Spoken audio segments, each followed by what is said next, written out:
What's going on, everybody? Welcome into another live stream here for the watch party for the Thursday night West Coast edition of Eviction Thursday for Big Brother 28. I'm your host, Bobby Goodsby. Sorry I'm a little late. The episode's airing in my ear. My kiddo was absolutely struggling to go to bed tonight. She just would not go down. So I'm running a little bit late, but I'm here with you guys to watch. We're about 20 minutes into the episode, so I'm a little behind, but I pretty much know everything that's gone on so far in this week. So it's just filling us in. Right now, we see Lala with Fap in the room talking, discussing everything. All right. So let's let people trickle in here. Get your guys' comments read live here on stream. Twitch.tv/Bobby Goodsby after show on YouTube. If you're new here, I read all your guys' questions live on stream. And like I said, I apologize for my tardiness, but we are here. And so we have them discussing the icons currently on the Thursday night episode. It's Fap, Yash, and Lala talking about the icons and how they need to go after them sooner rather than later. And I agree. I think that is the right call, but let's see if it actually sticks that way going forward in the night. Who do you guys think is going home tonight? If you guys know, please don't let us know in the chat. I think Haley's pretty much screwed unless she wins that blockbuster. However, D later on in the afternoon today has been trying to flip that vote, has been trying to get the vote onto Chuck so that Chuck will go home over Haley. D loves those last second flips. She absolutely loves it. So let's see what happens tonight. Let's see if Haley's able to save herself with the blockbuster. If the vote flip actually goes through, we'll have to wait and see. All right, so I'm listening in on the episode right now. Like I said, Fap, Yash, and Lala are talking about going after the icons at some point. It looks like the wine is flowing for these people. Also, what are Drew and Barrett doing? Are they just like grinding pepper?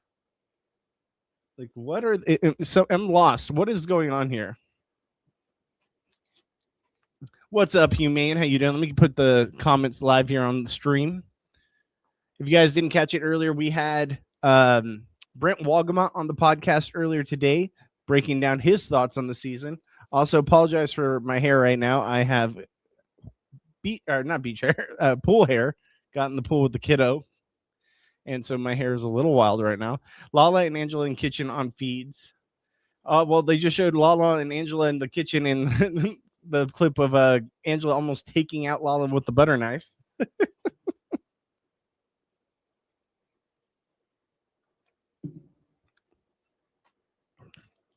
This beard tastes weird. I don't know what's up with this one. I don't know. That tastes flat or something. Still gonna drink it. At least Angela isn't Justin Seabig, right? There is a plus side, is there not?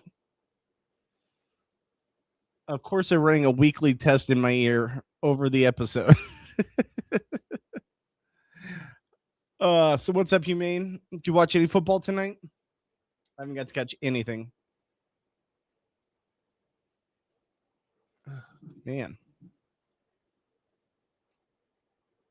All right, so we see Barrett basically leaking that information about Lala to Devins now. Kind of just yada-yadaing anyways until we get to the part where we get to the blockbuster, because all of this is kind of stuff we already knew about. How basically anytime anyone says anything about the icons, especially D or Devins, Barrett and Drew just end up going and ratting that information out to the other side. They keep telling the icons everything. Yep, and here we go. Yep, there's Barrett and Drew once again filling D and Angela in on everything anyone says about them. And yet the icons still at times think that they can't trust them. It's so crazy to me. It's absolutely wild. Let me just switch ears. Looks a little bit better. Hope you guys are all having a wonderful Thursday night here. Once the episode's done, hopefully we'll get the HOH competition underway and we can talk about everything in the fallout from that.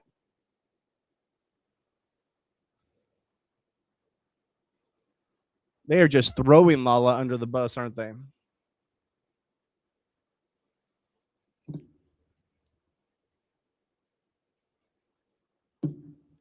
All right, so Dee is talking about how she can pull in Melody and Mallory to switch things up on Lala for the week. The CBS on Paramount is showing NFL instead of BB. I know I had to switch my geolocation to Fresno so that I could watch the episode, because when I turned it on originally for my area, they were showing the Charger game, which normally I'm all about watching football, absolutely, but not when I'm trying to scream about Big Brother. I was like, okay. So I switched my geolocation and works much better now. All right, so we saw Julie Chin doing this blockbuster earlier in the day, where it's the one where you take the balls and you throw it, and then you have to land all the balls and then take the other balls to knock them off. I feel like this competition in particular could last forever, right? Like, I feel like they probably have gotten lucky in the past where they're actually going decently quick, but even Julie doing it, like it felt like it lasted a pretty good amount of time. Like, I feel like they could just get people that just cannot hit their balls or could not stick the landing with the balls. And this could absolutely backfire. This is one where I'm very interested to see if in the future someone's like 3 people struggle so bad that it just doesn't, like, they're not even able to finish the competition in time, right? Like, at what point, what do they do? What do they do in that situation?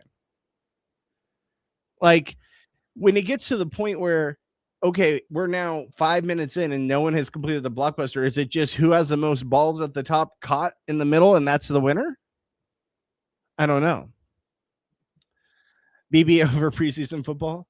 Rome would suck at this blockbuster because Thog said his balls are small. At least at least from what we know, he has got clean balls, unlike Chuck. Man, I feel for Chuck, right? Like it sucks. Like, maybe you can clean yourself better, have a little bit of hygiene, but for that to be like spread over the national audience that you're a smelly dude, it's just, that sucks. Like that's not fun. That's not fun information to have out there. Some people just can't help it, but at the same time, like, this one seems like he could help it. I don't know. There's always that one smelly person, and you're just like, ugh, there's the smelly guy. But damn, when people are saying, like, when they walk in a room and they're like, oh, Chuck was just in here, that's rough.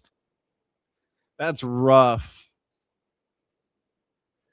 Robert, how you doing today, my friend? Good to see you in here. Guys, get your comments, questions read live here on stream. We're watching the episode. We're at a commercial break right now, so I can turn off the GLP-1 commercial out of my ear. Oh, she's a mom now? I didn't know that. Why did Chuck have dirty balls? No one knows. No one knows. But apparently he just had this smell about him, is what they say. Russell Hound smelled like a cat, according to Sandra. Is that a cat? I don't know. If it's, yeah, I think I know what you mean. Can't wait for him to find out that it's his legacy in Big Brother. I mean, that sucks, right? I know, not cat. I know, not cat humane. I'm reading between the lines. I got you. Russell Hand smelled like a pussy. I got you. All right, Big Brother's back. We're about to go into the blockbuster competition. So let me pull that up here, and then I will talk to you guys as it's playing out. I think Haley's got a good chance in this one, though. I really do. Like, Haley's a strong competitor. It's a physical competition. What did Julie just say there? Because the whole crowd laughed.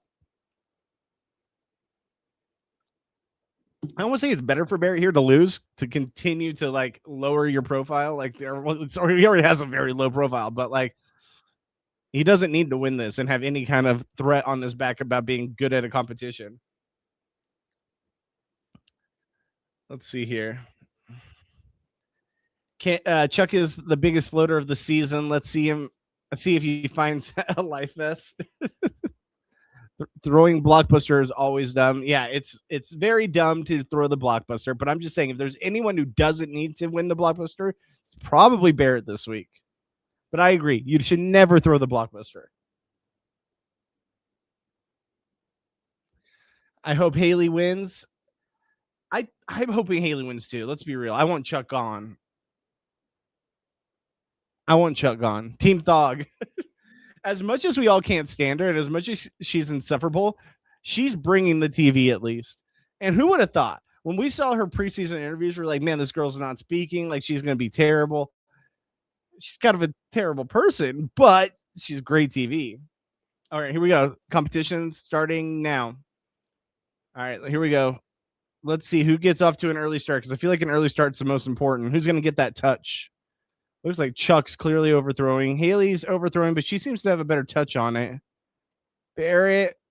Oh, he almost got some right there. No one's landed any yet. So far, Chuck, that was underthrow. I feel like Haley's going to get this down because she's Chuck got kind of close there. Okay, Barrett's got it. Barrett's got 2. Haley's got 2. Oh, she just knocked one off, but she got another one on there. Oh my God, she keeps knocking her own balls off. So Barrett's got 3. Haley's got 2. Barrett's got it, man. Barrett's figuring it out. Oh, Haley. Oh, she got another one, but she knocked her other one off. All right. Let's see. Chuck still doesn't even have 1.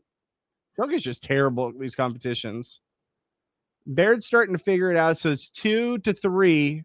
Haley's got 2. Ugh. No, almost had another. Barrett's got 4. Chuck's got 1. Haley's got 2. Come on, Haley.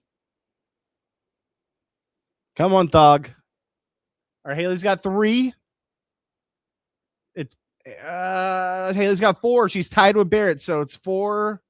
Oh, nope, almost got it. And then Barrett almost got it too. Chuck's got 1 still. All right, so Haley's overthrown again. That's the hardest part. I think Barrett's got the right idea where he's just like making sure he doesn't have to run back and forward. Oh, wait, Haley got it. Okay, Haley got it. And, oh, Barrett almost had it. Okay, so now Haley needs to knock him off. All right, let's see. There's 1. Barrett's still struggling with that 5th ball. Come on, Haley. Come on, Haley. Team Thog. Okay, there's 3. Ooh, but she just blocked one of hers out. Okay, she's got 1 ball left. But there's a ball clearly in the way of it. Oh, no, Barrett's catching up. Barrett's knocked off one of his 5. Oh, Haley, you had it right there. Okay, Barrett's now shooting. She said parrot.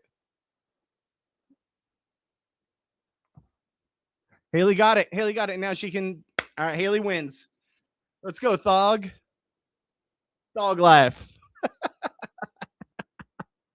Haley did it. Haley has won the blockbuster. She is safe. Oh, that was best case scenario for the week right there. Best case scenario. All right, so let's get back to your guys' comments. Team Thog. My balls are clean because I have squeaky these nuts. What's up, Mike? Or was it? Yeah, Michael Ewing. Excuse me. That was an awesome week 5. One of the highlights of the week is Melody and Mallory's Adam and Eve punishment because it was awesome for the boys like myself. It was awesome for the boys like us. Absolutely. That was the best part of the week for sure. Excuse me. I thought the Adam and Eve punishment should have lasted longer. I was in agreement with Drew on that one. All right. Thog has won it. Thog for time capsule. Ugh. I don't know about Thog for time capsule. I doubt that the casuals will get her there with the vote. All right. We're at a commercial break. Thog just won the blockbuster. If you guys are new here, get your guys' comments read live. Where's everybody at tonight? Is it because I was late to the stream? Where's the rest of our crew? They're usually in here by now. They're going to crap when they found out Thog won. Yes, they are. I'm sure also the casuals are going to be kind of pissed because you got to think amongst like the TV going crowd that don't pay attention to the live feeds and stuff. I'm sure a lot of them, especially the way the show is edited, Haley, throughout this week, I'm sure a lot of them are wanting her to go home. They think of her as kind of brat or bully or whatever. But hey, for us that want good TV, I'm cool with her still being there. Everyone else is in Kenya. I hope not. I hope they're at home ready to go. Gosh, my hair is wild tonight. I've got like freaking Yash like hair in the back right now. Look at that. I didn't even have time to grab my hat. I was just like, I got to set up the stream once she goes to bed. Luckily, wife came home and switched me because she was just not going down. It's her first full day at school where it was 7:45 till 5 in the afternoon, like 7:45 in the morning till 5 in the afternoon, first day. So, I mean, she was overly tired and yet fighting it to go to bed. So I'll give her some grace. But yeah, hopefully. I took her swimming, everything to try to wear out a little bit more, but backfired on me for sure. But hey, we're here. We're talking about the thing. And honestly, really what it came down to is we wanted to get down to the Blockbuster and the vote and see where it goes. So Chuck's gone, right? Like at this point, it's got to be Chuck. I think Chuck is 100% gone at this point. I mean, they were already trying to switch the vote before this, but I feel like this just cemented him going home. Rough week for Chuck, where he was originally kissing ass within the first 5 minutes of Lala's HOH reign to now going home. Chuck didn't win one competition all year. For a big guy like that, who seems like he should be decent at these competitions, he just couldn't get anything going, could he?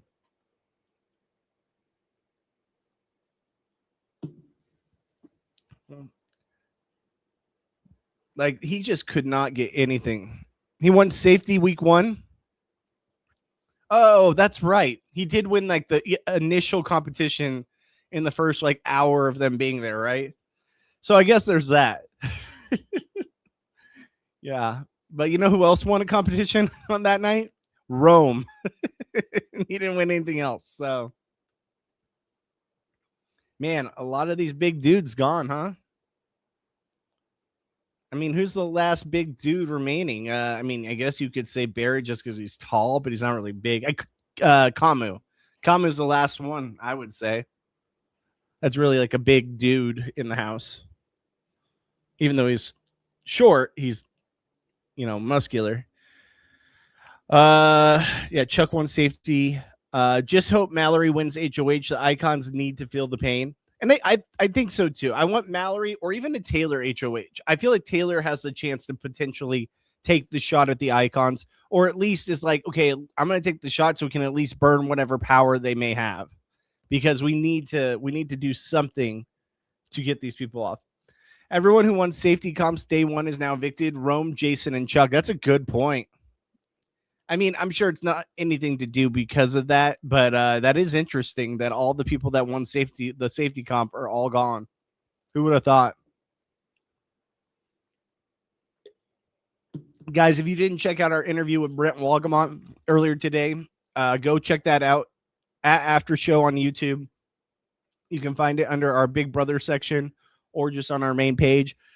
We did a nice long hour talking about Big Brother, talking about Brent's thoughts on the season, about him, catching up on Big Brother over the last couple of years since he hasn't been back on the podcast in 3 years. 3 years, guys. It feels like yesterday that I was, podcasting with Brent, and now all of a sudden, 3 years later, he's back for the first time in a long time. So he said a lot of people have hit him up in the past to come on, and he always says no, but he felt like with me, he wanted to come do it for me. So I appreciate him for that. And I know he's loving life outside of Big Brother and podcasting and reality television, but man, listening to him today talk and just break it all down, I was like, dude, right where he left off. It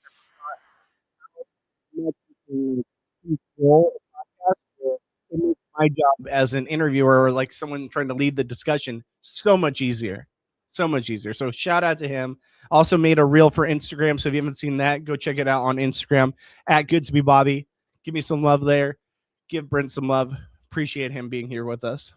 All right, now the Blockbuster people are walking down to show who won the Blockbuster, which I always feel is so like the walk of shame. Like it just takes so long. Like there's so much dead air. Thog. Oh, I thought she was going to say Thog. Lala's all cheering like she actually looks excited.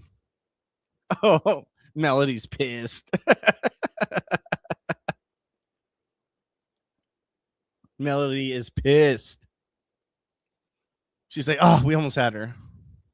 Was nice to see Brent. Yes, it was. It was very nice to see Brent. What's going on, Mary? How you doing? Oh, wow. They're actually talking for once. All right. The final 6 of BB26 all moved in together. Did they recently? Or has that been a thing for a while? Wait, what was BB26? Now I'm blanking. Oh, Chelsea season? The final 6? What, Chelsea, Dogs in the Crib, and I definitely feel he is over BB, though. Good for him to break the cycle. I wish. I know. He still paid attention, but I think he paid attention for me because I asked him to. Barrett's doing his speech right now. Hey, guys. Haley finally had a good day. Haley finally didn't have a hard day. She actually had something go her way for once, guys. I feel for Thog, man. Like she's had such a rough time, and now look at her. Adam Life Vest Fetish Pock was handed a veto by Jeff and Danielle 15 years ago today. Man, you with the fun facts. Give Haley her 7s. It was a split 8-8. What was the split? What was a split? Another week of Thog Life. Yes, sir. Another week of Thog Life. It ain't easy to be a Thog. Thank God Smuck is gone. Well, we haven't got there yet. We haven't got there yet in the episode, but I mean, it's pretty obvious. It's pretty obvious where the votes are going to go. Pretty obvious where the votes are going to go.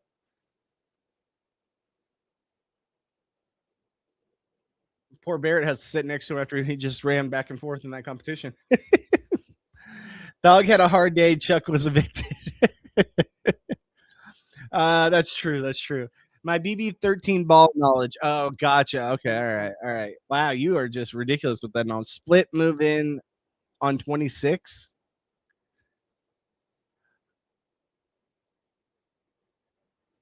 Oh, okay. I see. What's up, Jamal Fart? How you doing? Welcome in, my friend. Good to see you again.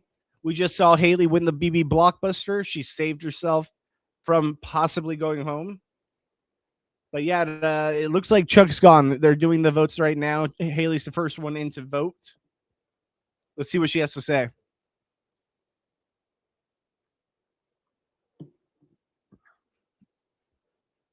Being a D1 athlete actually shows. All right, she votes to evict Barrett. We saw the writing on the wall with that one. She's not going to vote against her boy, Chuck. All right, Melody's in next.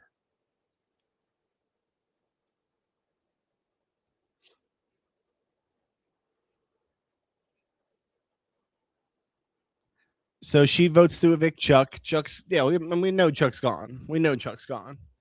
She'll be all alone now. Besides Angela or Lala might feel bad. Yeah, but I want to see the crash out. And who's really going to go for her when she is on the bottom?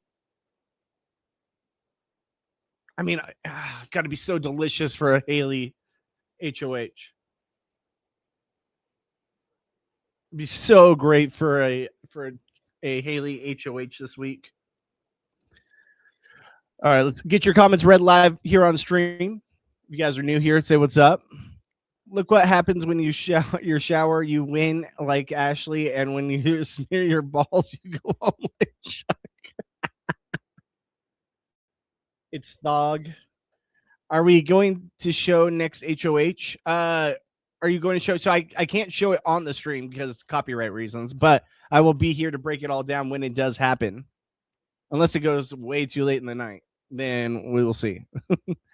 Dog. By the way, Rob's little Instagram reel or whatever that he did, doing the thong song to the Thog song, so good, so freaking good. It was so clever. I was dying laughing at it. If you haven't seen it, maybe I'll play it. I might play it here in the stream here in a little bit because it was so funny. If you guys haven't seen it yet. BC Nick 22. We heart Thog. Yes, we do. Well, I can't stand her, but I love her in the house because she brings the drama and she's absolutely TV gold. So I'd rather her not go and have boring ass Chuck still in the house. So, not saying I love Thog, but I would rather her on my screen than Chuck. Haley has Sabrina Abate upside. I don't know who that is. Sabrina Abate.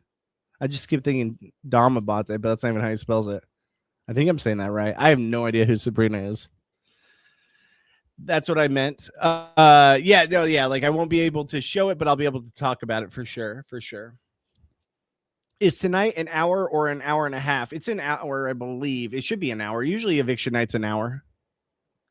Dog equals good TV. Absolutely. Rob doesn't need any more free press. Oh, that's true. That's true. But it was pretty good, though. If you guys haven't seen it, go check it out. It's pretty good. It's pretty good. I mean, those guys get like 50,000 K views a stream. I'm over here pulling like 15. I'm like, let's go. 15 total, I think, by the way. But I appreciate you guys coming to hang out with me. Oh, BB Can 2, Sabrina. Okay, I remember now. So you're saying Haley has that upside? I mean, I feel like she's worse than Sabrina. Sabrina was just kind of like a spoiled rich kid almost. Like a spoiled rich kid and like clearly socially inept when it came to stuff. But I feel like Haley's just socially inept and like thinks everything's bad happens to her, right? Like that's how I take it. See, Sabrina is what people want. Good TV. That's what you want. Yeah, it's true. I mean, she did say that. She did know how to entertain. I'll give her that. All right, we're at commercial break right now. If you guys are new here, twitch.tv/Bobby Goodsby at After Show on YouTube. Give us a like, give us a thumbs up, hit that bell notification so you know if I want to go live at Goodsby Bobby. I put my newest reel up there, so definitely check it out. Reality after show is better than rehab. I appreciate it. Thank you so much. I always get those symbols wrong, so I hope that's better. I know this is like first grade stuff, but I swear to God, I always get that symbol as like, I'm like, okay, which one is the better than? I know it sounds ridiculous as a 37-year-old man to still get that mixed up, but I do. I always have to tell myself it's better than, and it points to the thing that it's better than. Tell me if I'm wrong. Tell me if I'm wrong and you actually said rehab's better. But yeah, I know I'm a 37-year-old man that always gets the symbol of better than or worse than wrong. I get it. Do you watch college football? I do. I mean, I don't watch it as religiously as I do NFL football. I'm definitely way more NFL because I didn't go to one of those big college team or schools that has like a big team on it. And like in my area, the biggest school was Fresno State. So I'm still a big Fresno State fan when it comes to any like college sport. But I will say with college sports, like I watch it, I'll be entertained by it. I'll have teams like I root for that are like underdog teams and stuff. But Fresno State's like the only team that I actually root for. Way more NFL fan than I am college. But I like to watch it for like the draft purposes and stuff like that. The chances of Kamu to get the time capsule, I would say 15%. I think that's a good estimate. I think 15% is pretty accurate. Episode just came back, so I'm going to turn the volume on now. They're bringing in the votes. Kamu's about to vote. I think that Kamu's time capsule potential went way up this week for sure. But I still think he has a lot of hate out there. So it's going to, I think that pulls him down. I think if anyone, I think it's going to be Melody or maybe Taylor that gets it personally. Yeah, I don't know. I think it's a low probability. Just found out Tyler from the Challenge in Real World Key West died. What? Hold on.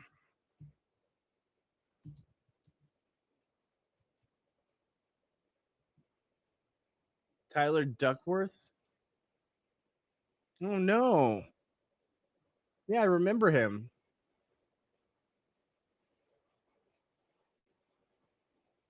What happened? Did anyone know what happened?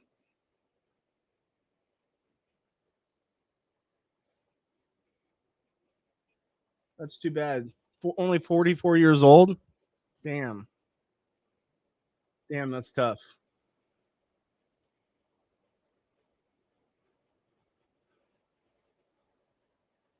He was on Bananas Real World. That's terrible, man. That's terrible. All right. Chuck's about to cast his vote. Chuck's gone. BB, I keep saying BB. Sorry, BC Nick. It's just a habit. BC Nick says greater than symbol eats. I'm blocked on Rahap and can't stand them. So yeah, you are much better. I appreciate it. I appreciate it. Thank you so much. Thank you so much.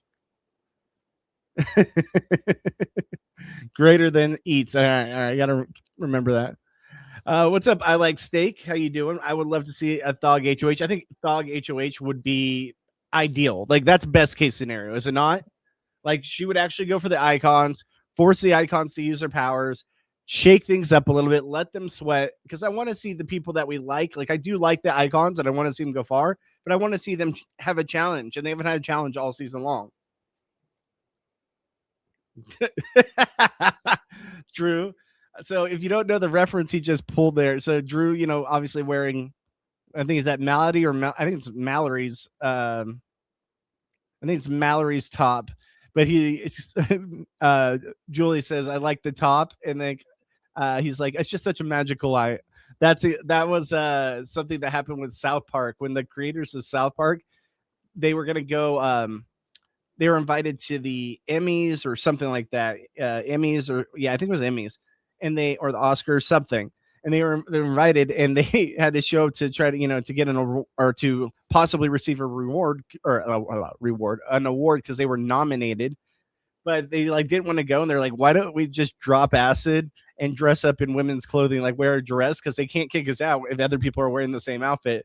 So they're all in women's dresses, high on acid, tripping balls. They're out there in the crowd, and the interview goes up to him and says, hey, so tell us about the dresses. Why are you wearing dresses tonight? They're like, anytime anyone asks about the dresses, they just say, it's just such a magical evening. Just such a magical evening. We're just happy to be here. It's a magical evening. And that was a response to everything. It's so funny. So that's what he was saying. He's like, it's just such a magical night. I love the reference there. I think the time capsules between Drew, Melody, Kamo, and maybe Taylor. I would say Melody and Taylor are probably my top candidates. I think Drew's dropped down a little bit. Fresno State gave us Derek Crash Car. All right. Chuck is gone. Chuck is evicted. He knows he has to leave, right?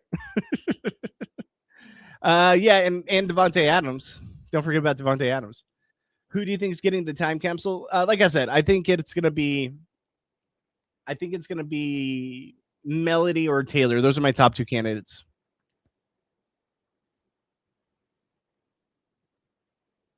They haven't said the cause of death. That's crazy. I'm also blocked in Rahap.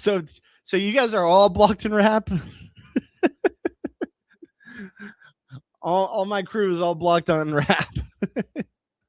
How you get blocked on Rahap? You'll have to ask these guys. I can't back on the day too much. Thug HOH would be great. That's what we're hoping for. That's what we're hoping for. I just talk like I am screaming at all times. I can picture that, actually. I can picture that. Thug is crying. Thug is crying. She's having a hard day now. It was a good day, and now all of a sudden it's back to square one, back to having a bad day. Just hasn't had one good day in this house. B. David, what's going on, my friend? Good to see you again. I'm cheering for Taylor HOH, and Devin's using the veto to send Lala home on Taylor's HOH. It'll be really good. Be really good. Academy Awards. They were tripping too. Yeah. They were high on acid. It was hilarious. BC Nick, my issue with Kamu gameplay is he is so gullible. He had one conversation with Mallory last night and thinks they're good. The last person who talks to Kamu always seems to gain his trust. That's true. You're not wrong there.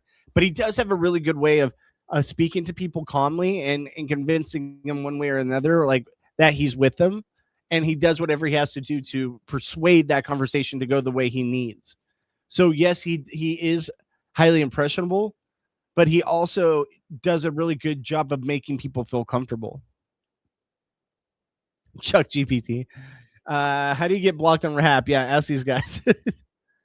I'm not blocked from Rahap. All right, so we got Humane, who's not. I know a couple, like Kate the Great's not. A couple others. All right, commercial break. They're about to interview Chuck. Like, this is such a yada yada episode. It's such a yada yada. Let's get to the next HOH. Literally, I think I rooted for a straight male. I definitely didn't curse anyone out. I don't do that. So yeah, that's tough. RHPC for a reason, right? RHPC. I still have friends over there, so I don't hate on them, all the way. But like, yeah, no, I do think it does tend to be too politically correct, where it's all one opinion, and if you don't agree with that one opinion or what social media says you should have a belief in, then you are an outcast. That's for sure. It's time for the icons to be back, or to be on the block. I agree. I think we just need a little bit of a shakeup. Like, I don't want, I'd be fine with Angela going home, but I don't want to lose D or Devins. But like, there needs to be a shakeup. Something has to happen. How far away are we from jury at this point? Because let's see here. What is it? Usually it's a 9-person jury. So then final two, so that's 11. So what, are we a week away from jury starting? Do we have one more eviction and then jury starts? Is it 9 or is it? I want to say it's 9. You guys will let me know. You guys know. Yeah, 9-person jury. So we're at 13 people. We just lost Chuck, so that's 12. You have 2, so it's 11. So yeah, I think we're 1 week away. I think after this week is probably jury. So let me get this clear. Devin's power is still good for 3 weeks after this week. I think so. Because this is what, week 5? Let's see. We had Ashley gone first, Rome, Jason, Lyric, Chuck. He got in week 2. So yeah, 3 weeks. So he still has.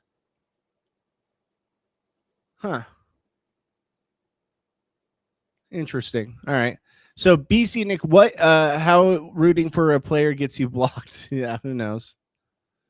Yash HOH icon on the block. Let's see how they handle it. I mean, that would be good too. I mean, I would like to see Yash do something in the house. We haven't even seen him on the television screen.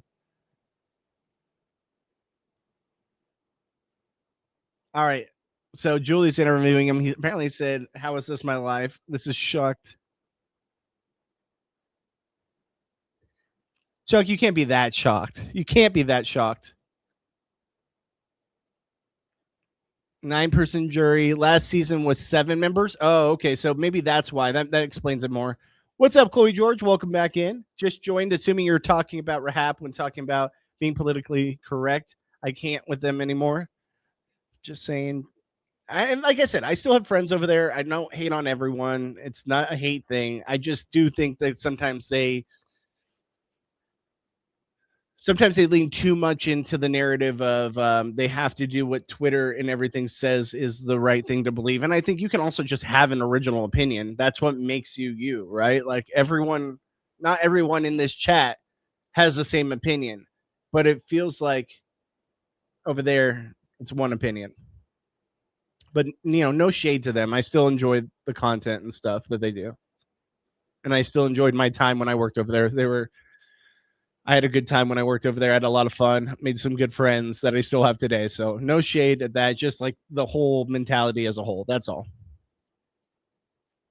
That have an original thought. That's it.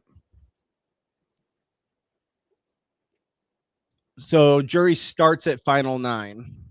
Got you. What's up, Allie? Watch this thing. It's good to see you, my friend. Welcome back in.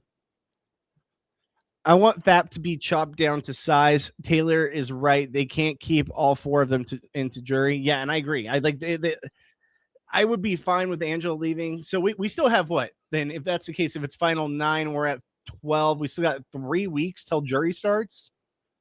Damn. This really was a big cast. I guess it just feels closer because of the fact that, like, it feels like we should be rolling into jury soon, but we do have more people than we've ever had play this game, I believe, this season. Rachel was jury number 1. She placed 9th last season. Gotcha. Let's see here. What was the vote totals in tonight's eviction? I believe it was so if there's 13, 2 on the block, 1 there. I think it was 8-1? 8-1, I believe. I think Haley was the only one to keep Chuck. He said Chuck was saying he would have gone after Lala. Yeah, see ya. Popped in just to say hey and support. Thank you so much, Allie. I appreciate you. Thank you. Bismo, what's going on, my friend? Good to see you.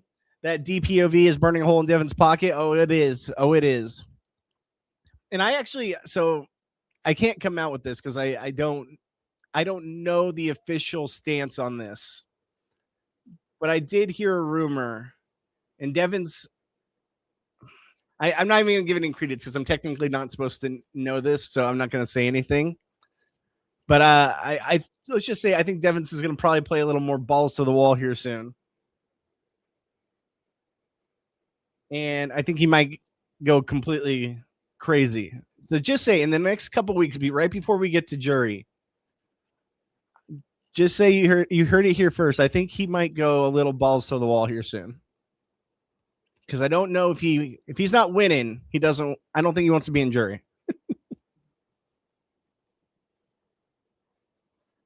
What's up, Amy? Okay, Amy.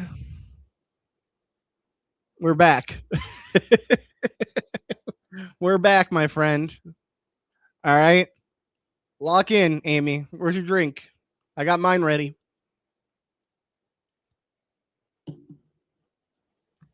All right, just did the goodbye messages. Chuck LOL, bless his heart.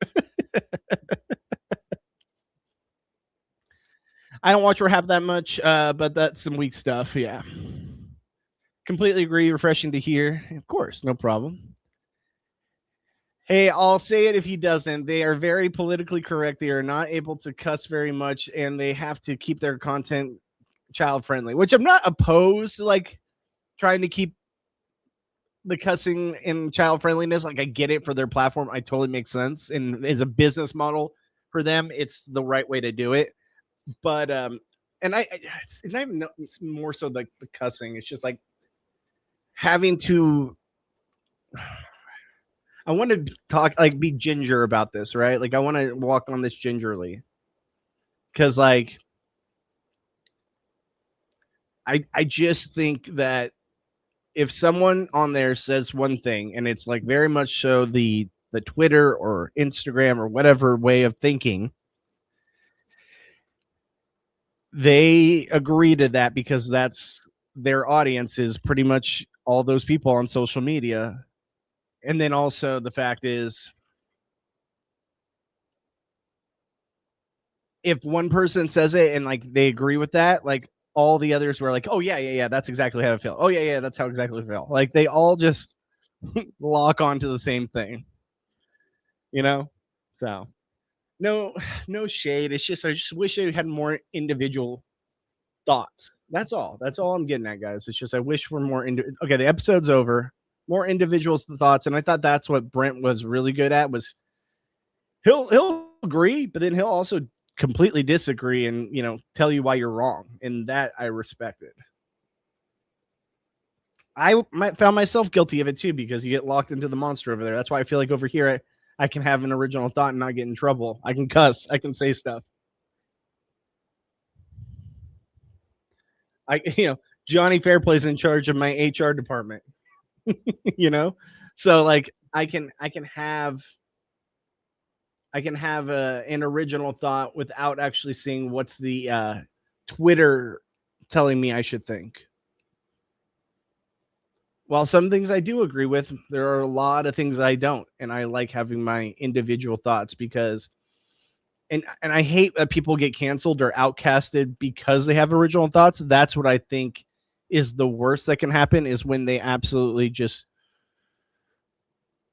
hate you because you like a certain person in the house. Like if you like a Kamu, you can like Camu. That's fine. You might not agree with stuff he says, but if you like Camu, oh my gosh, you're a terrible person. You're MAGA. Like, I just hate that shit so much. It's so stupid. Not saying they do that, but that's what social media does, you know?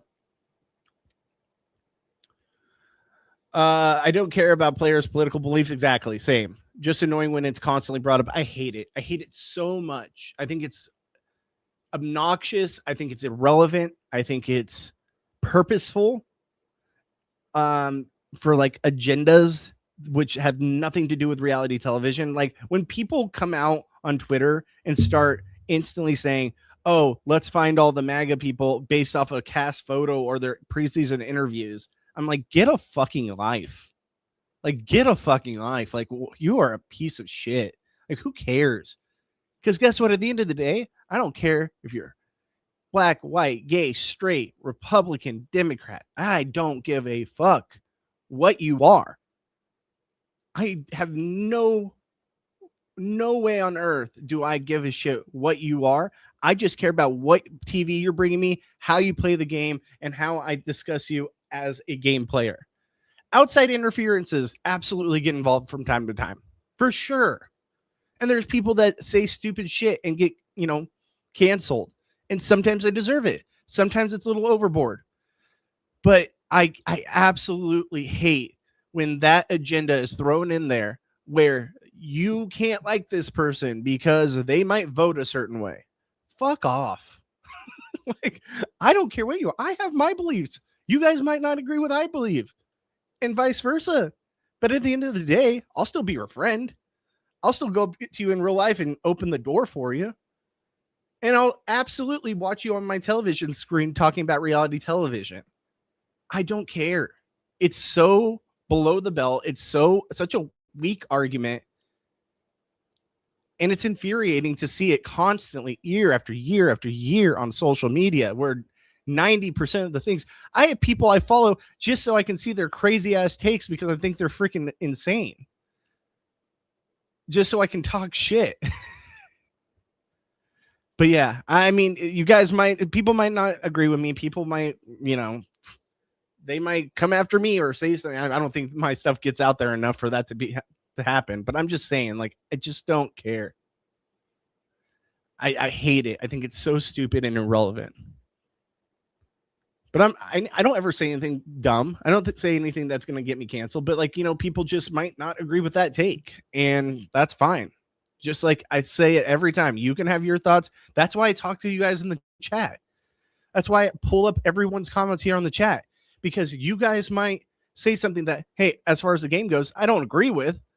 But I'll still read it and listen to your argument as to why you think that's the case. I don't take one side or the other. I listen to all sides and then judge my opinion based on what I see. And I think that's how we all should take it. And that's how we all should live our life too. But just my personal perspective. Cat 1 HOH. Devins and the DR are going to use a veto for sure. I think so. I think it's going to happen. He's not going to let it just die. Hot take, I'd like to see them bring back the game Rachel lost. It forces people to expose themselves and shake up the house. But don't knock them out. It's a very hot take. That's a scolding hot take. But where I'll push back on there is just don't eliminate them from the house. Sure, make them get a punishment or something. That I'm okay with. Or make them have to go on the block or be a renom. Something like that. But to kick them out of the game is crazy. Lock in, Amy. So what you mean, Devin's somehow going to end up on the block and it's going to be such an iconic move when he saves himself? I won't get into it too much. Let's just say he might go a little crazy here soon. When you make a take so hot, it turns to shit. They pander to a way of thinking, for sure. Censor your opinions and skew them to what the popular opinion is. And that's the issue, right? That's the 100%. Like what you said right there is Twitter in a nutshell, all of that in a nutshell. Perhaps it's a bubble. We need some diversity of thoughts in podcasts. I've recently unsubscribed and stopped watching. Well, I appreciate you being here. You know, like I said, we're a small community, still building, but I appreciate you guys being here and understanding where I'm coming from. Hot take, I agree. Give us the Wheel of Dead. I don't care that much for this cast. But if it was Rachel, it's a whole different story. Like if we lose Devins or D, it might be a different story. I'm just saying. They are all results of participation trophies. You have the best HR, Johnny. I understand. I think we all understand opinions don't have to be your whole personality. Exactly. That's the big point. Well, I disagree with about 80% of BB Twitter, LOL, and I don't care. Good for you. Good for you. It's refreshing. As you say, this is refreshing. Thank you.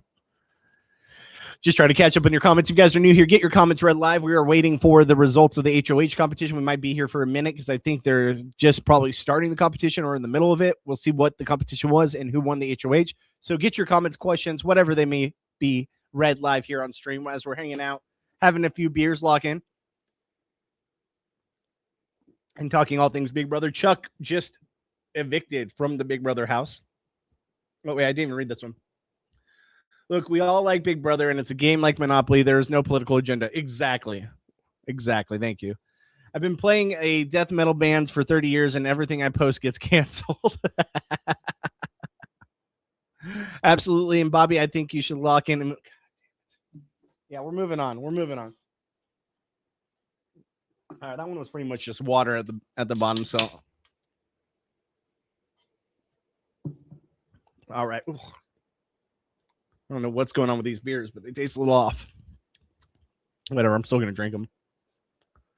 All right, keep politics out of reality TV. Be careful. I mean, I'm always careful. I don't ever say anything stupid, but I will say that. No, you didn't take a point of view. No, see, and that's what I try to do. It's like I said, I try to 100% just listen to everyone. Some people say the only reason Kamu evicted Jason was homophobia, when there was solid game reasons for him to get out Jason. And I agree with that. I mean, I don't think it was all a factor of homophobia, and people on my own podcast might disagree with me. I hate when everything is just brought up in a certain thing, like a certain light. Like it just sucks. It sucks to see. And you could ruin someone's life that way too. You absolutely could. Exactly 100. It's good discourse. Exactly. That's what I hope. I hope that's what we're getting from it right here is everyone knows it's good discourse to have these conversations, just like anything in life. You should have these conversations where you can talk to someone without it getting to an emotional standpoint of like hatred or fear. And you should be able to have discourse to be able to make things, life happen. Like, I don't know the best way of putting this, and I might not be the most well-educated when it comes to this kind of stuff, but have an original thought, let other people have an original thought, listen to other people, be heard by other people, and don't immediately go on the attack. Because at the end of the day, we're all human. We're all here to, on this crazy planet Earth, trying to enjoy reality television. But it makes it very unenjoyable when people use political status or political associations to define a person. I'm not defined by what I believe. I have many different beliefs that probably don't define even one side or the other. And that's where I feel like we should be, as a community, better. But unfortunately, it's very, very toxic community out there. Got a family member who leans one way political and is miserable to be around, can't bring up anything without it becoming political. Yeah. And it's the worst. It's the worst. I want Devins to go on the wheel with his DPOV. I want Rahap his glaciers meltdown. Lock in and start a who dat chant. Well, that's not happening, but I will lock in. You guys better be drinking along with me.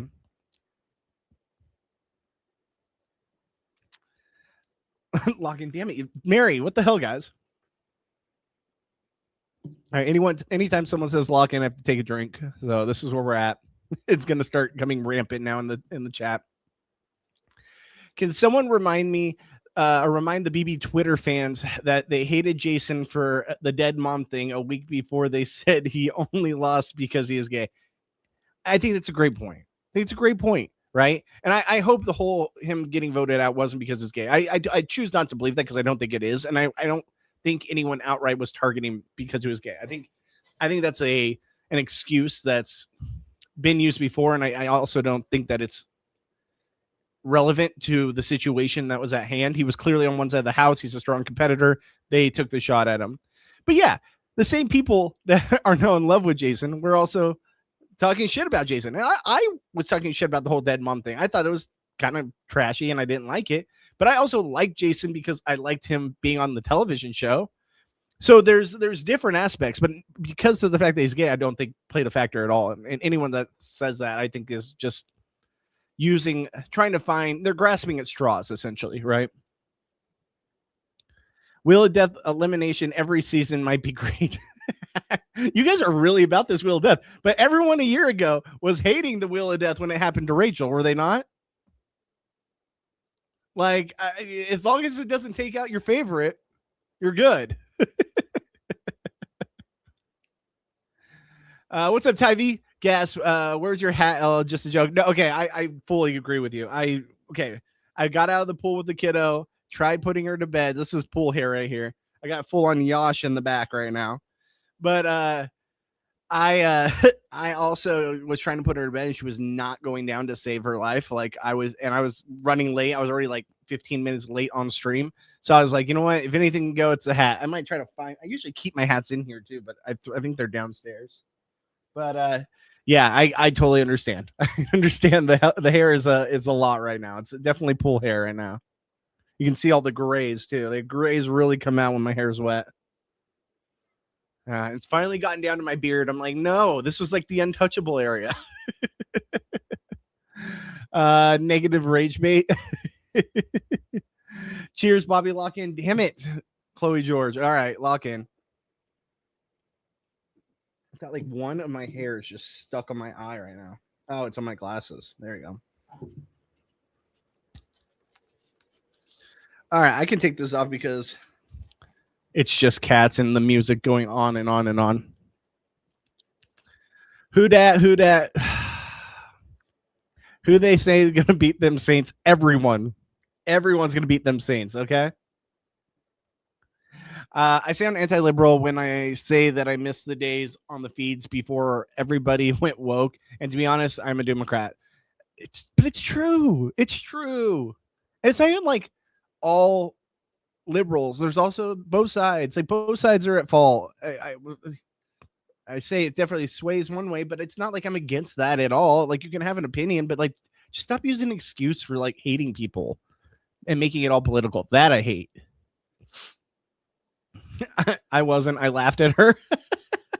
I was pissed because she's one of my friends. Like she podcasted with me for Big Brother 26, and to see her go out that way, I was pretty sad. I'll be honest. I was pretty upset. But at the same time, like I was glad to see her on my television screen, and at least she didn't get voted out. But it did suck. It sucked.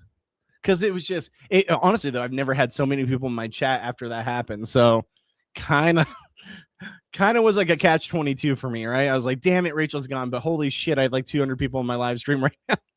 And yeah, so that was a hard thing. All right, the wheel sucks. Denise, I don't disagree with you. I hate the wheel. I just hate that it takes someone out of the game. Like, don't take someone out of the game. Like, if you're going to do it, it's fine. Make it, make it a punishment. Make it something like they have to go on the block or whatever. You can do different aspects, but to take them out of the game was just trash. And for it to be Rachel of all people was like even more so. Nobody can beat them Saints. Everybody's going to beat them Saints. You guys might win 0 games this season. Woke sucks and ruins everything. I don't get how you can viscerally hate house guests. People do. They do it every year. That's why it's dangerous to go on Big Brother. I feel like you're much more safe going on a show like Survivor. That's a taped show that doesn't have the feeds.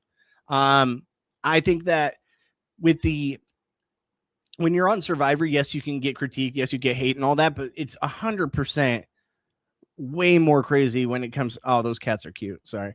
When it's way more crazy on Big Brother because of live feeds, because it's, it's live television for 3 months. It's not something that's taped. It's not an edited version. So you're way more susceptible to people coming after you and viscerally hating you on Big Brother than I feel like you are on pretty much any other show. Like, what other show gets the amount of hate towards people and individuals than Big Brother does? I'll wait, because I honestly think Big Brother is like the number one show. I maybe Love Island. Maybe Love Island. That's the only other one I can think of because it is also a live show as well. But I think Big Brother is up there as possibly the most hatred you can get while being on a show. Man, my hair is wild right now. I might have to go get a hat, guys. I might have to get a hat. It's bad. It's bad. Maybe I should put the headphones back on. Black Trump supporter.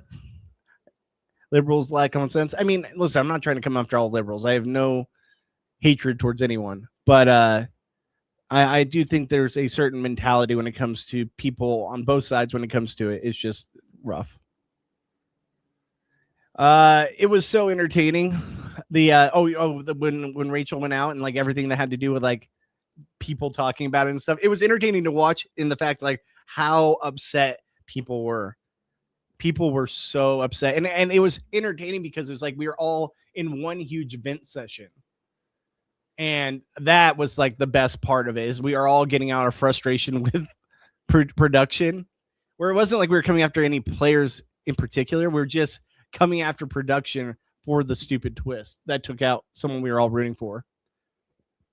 And not everyone was rooting for, but it's still, even if you weren't rooting for her, I feel like you were like, well, she's gone and that's good. I'm happy about that. But damn, that was a rough way to go out. Like, I feel like it made everyone being like, really? Like, this is how we take her out? That's kind of lame. And only one person became regular in chat spamming Rachel for AFP and says the Vikings suck.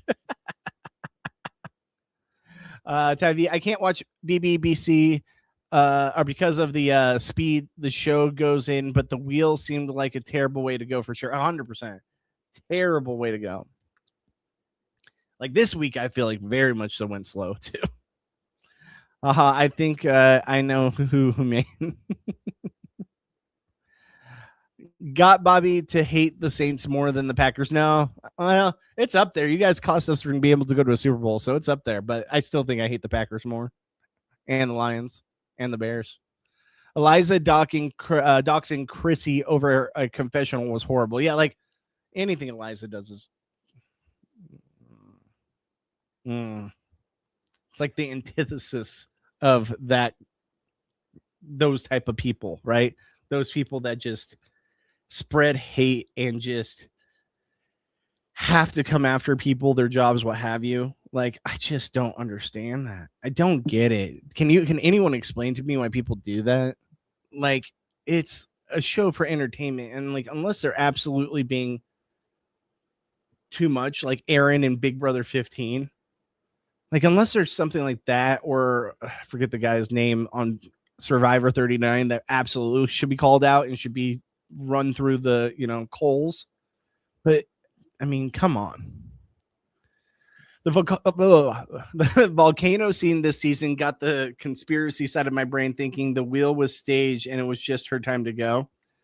I mean, I still think how funny it would be if like they bring back the corpse of Rachel in the final four. Like she's part of the season. It's just that skeleton with the wig on it just out there in the final four. She's got my vote to win. Yeah, Dan Spillo. Yeah, thank you. Yeah. It looks fine. My hair, it's rough. Let's be honest, Amy. It's rough.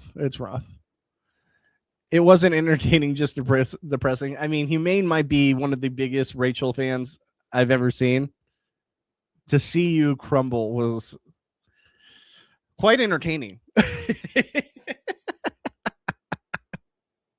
It was quite entertaining for you being a Saints fan.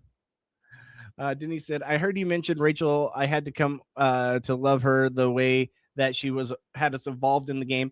And I used to not only fulfill her goals, but also help others is impressive. And the thing is, I mean, if we think about where Rachel has come from her first season, where everyone in America was like, this chick sucks. This chick is a lot. She's too much, to where she was on 13, where she's come from, since then to where she is now. And I mean, I've turned a complete 180 over the last, 15 years from when I originally saw her on her first season to then one day podcasting with her on a whole season and then watching her play again after like developing a friendship with her. Like, my view on her has absolutely changed, and I love her for it. She's awesome. Ethan Mill didn't talk about my conspiracy from last year that Grodner secretly wants to be fired. I don't know. I don't know about that. It's such a lax job. Are you kidding me? Lock in. Damn it. Here we go. Lock in. All right. Anytime anyone says lock in, I have to drink. Here we go. I see another one on the bottom there, Amy. Denise says, how are you a Minnesotan? I came there this year. My cousin graduated from St. Olaf. I lived there too. So I'm not from Minnesota. I've never lived in Minnesota. I've been there one time. I went to the Minneapolis Miracle, which, Humane, you remember what happened in the Minneapolis Miracle, right? With that being said, I picked them when I was a kid. I was born and raised in like the Fresno area of California. I picked Minnesota as a kid. I loved Randy Moss, Chris Carter, John Randall Cunningham. I love that team, and I stuck with them ever since. So it's been heartbreak ever since. But you see my Peterson signed jersey over there, Viking hat. I'm huge, diehard Vikings fan. Ready for football, man. So ready for football. I had to go to bed. Jen, no, Amy, don't go to bed. You still owe me some drinks. Lock in. And Bobby, I wasn't going to hurt your feelings, LOL, but once there's the ability for a screenshot, it doesn't matter anymore. Well, the screenshots might be kicking in tonight. We'll see. We'll see if any of this gets thrown back in my face. Imagine it's 2041 and we are saying Thog should be a 2-time winner. Like, that's kind of where it's at, right? Is that not like the same like trajectory as Rachel? Like, is it not? Like, everyone hated her in her first season. She came back the next season. People started to like her, started to respect her game. She wins. Years later, she's a legend of the game. Plays again. And like, I mean, that could be the trajectory for Thog. Who knows? Who knows? Headphones might help, yes, but it's too late now. Amy, come on. You don't need to go to bed. We stayed up till like 4 a.m. your time last time. You're fine. I appreciate the chat. No, it's all good, Amy. I get it. We stayed up really late last Thursday. I was a dead man walking. And I wasn't even as late as you guys. But I'm hoping we get the results here soon for the HOH so we can talk about it and break it all down. Lock in. Here we go.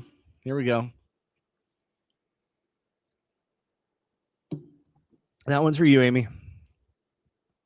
Oh, cool. I love football, but music is my passion. Hey, I love music too. You guys would probably totally disagree with my music choices. That's for sure. I'm a diehard emo fan. Not emo at all. Not emo at all. But I mean, I went to When We Were Young. I've seen My Chemical Romance, a bunch of them. We just saw Coheed and Cambria it was like 6 months ago or so at the Greek Theater. They're amazing live. So that's why when I'm wearing my black tank top, it says Coheed on it. So die hard for that kind of music. And my wife was a emo as a kid, so it's so funny. She was like total goth kid too, and you would not think that now. Lock it in. Damn it, Amy. I'm getting some shots in real quick before you leave, huh? We don't care. I don't think Thog will have the same growth. I don't think so either, especially since it's like, I mean, those were the golden days, right? Of Big Brother. I don't think she has that same trajectory, but she could be someone that's like on the challenge. She could be someone that's on Traders. She could be someone like Angela that, is called back for another season for sure. Or like an all-star season. I see that for sure. All right. Good night, all. I'm Eastern. Bye, friends. Bye, Amy. Thank you so much. Appreciate you. Even though I still see you in the chat, so I'll have to see. My kids started school again. Mine did too, and it's the greatest thing that's ever happened to me. 7:45 in the morning till 5 in the afternoon. I have a whole day. Guys, I've waited 6 years for this. Nearly 6 years. Like, it's amazing. It's amazing. But at the same time, like, I miss having that time with my kiddo. But it's nice to have a break. Let's be real. It's so nice to have a break. And I still get her, like Wednesday evenings, Thursday evenings, Saturday, Sunday. So it's not like I miss a ton of time, but yeah. The closing shot of Lala at the end of the episode when Haley won Blockbuster spoke volumes how she felt. Oh, 1,000% of spoke volumes. Like, you could see it on her face. It was just the writing was on the wall. And honestly, Lala's probably sweating bullets because if Haley wins this HOH, like, I could still see her being like a nominee. Maybe not necessarily the target. I still think she goes after the icons, but 100% she could be in nominee for sure. BB feels like CBS training camp with people from other shows coming every season. Like, it feels like they saw what success the Traders had and really what season 50 had of Survivor, that I could see them dipping into this well possibly every season now. We had it Rachel last season. We had this season with, the people from Survivor and Angela. Like, I could see them dipping in this well for sure. Or even pulling another all-star season. I could see that as well. Do we think we get another all-star season before we get like another version of this? Or do you think they just go completely back to the all newbie season? I feel like if anything, we're probably going to get some version of this where it's like maybe not Survivor players, but it's going to be like bring back few Big Brother people, maybe someone from the challenge I could see happening. But I feel like we're not getting all newbies anytime soon. I feel like we're actually closer to an all-star season than we are all newbies. I have to get up at 7 hours. I get it. Kid, only one. I have been locking it in. Damn it. Good. You should be locking it in. All right. Let's see here. The difference is with Haley is that her parents are wealthy, so she is so oblivious. She is locked in.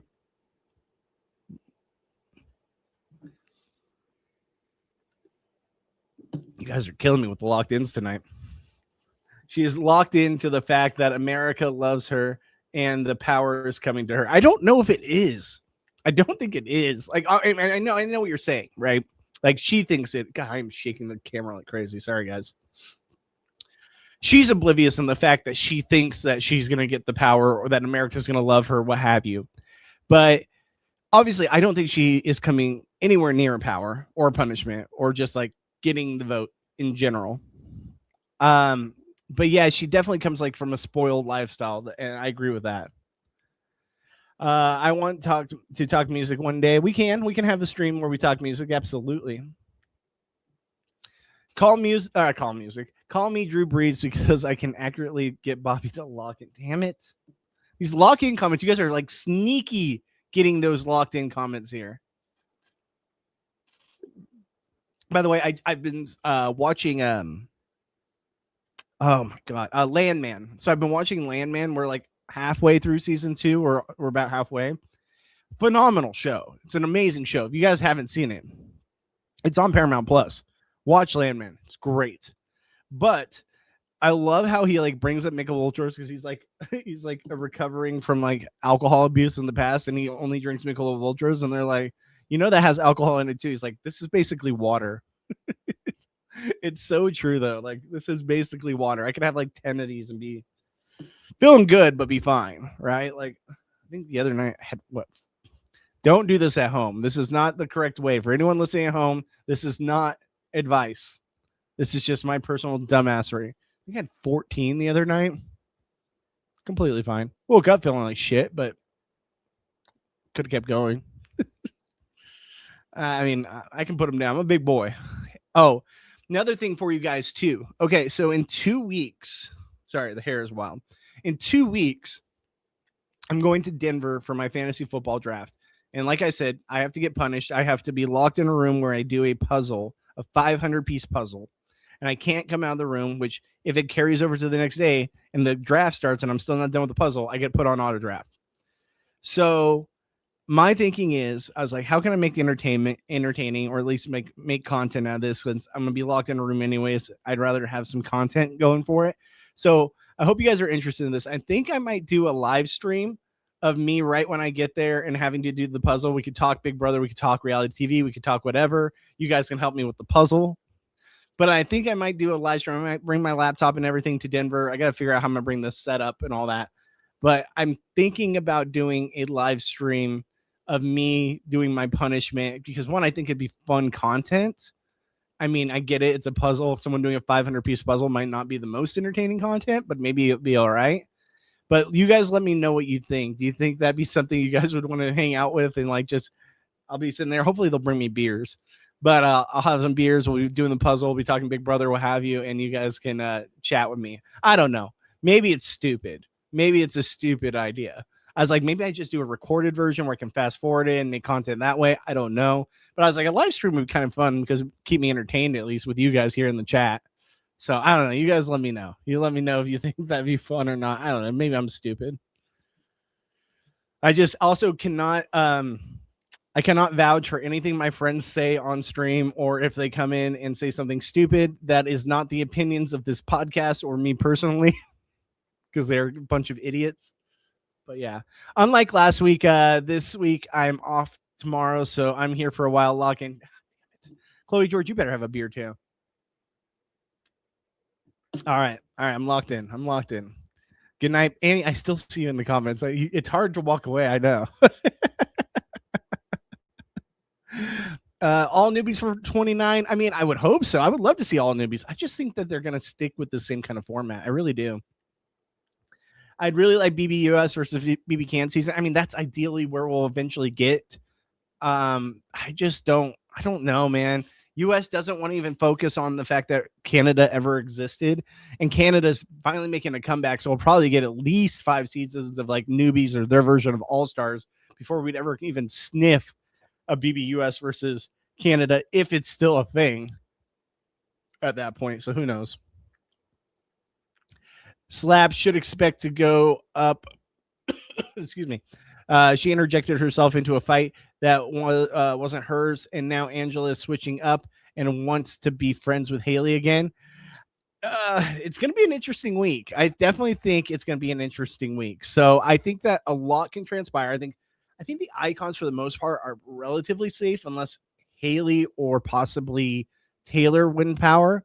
But I think that they're all pretty decent spot outside of everyone else is kind of up for grabs. Lala, not Slabs. I knew what you meant. When I heard Slabs, I was like, yeah, I can see it. Yeah, Lala didn't do herself any favors. That's for sure. Lock in and get BTA from the Saints. Damn you. 14 beers on stream? No, not on stream. I would never do that. Dear God. That would not be kosher. That would not be smart of me to have 14 beers on the stream. Unless I was like burnt peanut hiding behind an avatar, maybe. But no, not on stream. Well, it might turn that way if we do the puzzle stream. Who knows? So maybe the lock-in comments are a bit subdued tonight. They're not subdued at all. You guys continue to keep locking in. And I mean, I do it to myself, right? I mentioned it on chat, but you guys find a way to sneak in the lock-in comments in the middle of the sentence, and every single time I'm like, God damn it. Puzzle. Yeah, no, I mean, it was either that. So my punishments were either I have to do the puzzle, the 500-piece puzzle, and be locked in a room. They wanted to give me a 500 milligram gummy, and I was like, that's not happening. I will die. I will legitimately die. So I luckily don't have to do the gummy. I just told them, no, I'm not doing that. And then also, but I have to do a 500-piece puzzle. Or my other possible thing I had to do was get a very deep spray tan. And I was like, given the fact that I have to do live streams and I have to go to work to my normal job, I don't think that's very kosher. And that would not be very smart of me to get a very deep spray tan. So I was like, the 500-piece puzzle I'll do. So like I said, let me know what you guys think. I'm washing my face and keeping, and you keep locking in yourself. LOL. You want me to comment or something? Absolutely. I want you to comment. I know that you want to be here. Don't act like you don't want to. Don't act like you don't want to. You guys all want to be here. You enjoy it. No, I appreciate you guys. Like, have you guys here. Like that's why I don't want you to go, because I have fun talking to you guys in chat. Like, you guys are like our community. You're our, you're my friends here, talking Big Brother, talking about other stuff. Like, without you guys, I have nothing. I would be here talking by myself and probably in the stream within 30 minutes. So I don't know how the audio. Oh, by the way, I have a package coming from Fairplay. So I have things to send out for the audio only listeners. I got through that 5-hour live stream. Actually, even if you were here for the 5-hour live stream, I'm getting some stuff from Fairplay. It's probably nothing crazy, but hit me up on social media at Goodsby Bobby on Instagram, and I'll send you something from Reality After Show that Johnny sent me to give out to people. So, Amy, Humane, Chloe, Denise, Ty, whoever's here, whoever was part of that live stream, whoever was joining me or listening after the fact on the only. I don't know how much I have, so spots are probably limited, but yeah, hit me up on social media and I'll send something over for you guys. Whatever it is Johnny sent me. He's also sending me apparently like a what are those things called? Like a glow light, like the ones that are like say like on air or whatever, or like, recording, whatever those things are. He's getting me 2 of those, and I have to do a Instagram reel for like to publicize it and stuff, and like shout out the company stuff. But he said they're like $500 worth. I'm like, how big are these things? Like, are these things fancy, or is he completely bullshitting me here? But I'm gonna try to set them up somewhere. I don't know. I'm thinking maybe on that wall next to, like, above the poster. I don't know. We'll figure it out when it comes in. But yeah, he's sending that with a bunch of stuff for you guys. So let me know. Nice. That sounds fun. Yeah, it's going to be fun. It's going to be fun. Fantasy football weekend with the boys. These guys I've been in the league with for, God, 20 years, almost 20 years. I think 2009 will be 20 years. So nearly, I think we're what? So that's what, 17 years, college and high school friends. And it's going to be a lot of fun. Unfortunately, I did get last place, so I will be doing my punishment. But I think it might be fun to do a live stream and talk Big Brother, but also help you guys help me with the puzzle, because I'm terrible at puzzles. So let's keep going on the comments. Drew Brees, most accurate QB of all time, says no one. I have wine lock in. You better have wine, Chloe, at this point. Okay, this one's basically gone. What other Big Brother live streamer does this? Who makes a drinking game with the chat? Is there any hope for Barrett? Excuse me.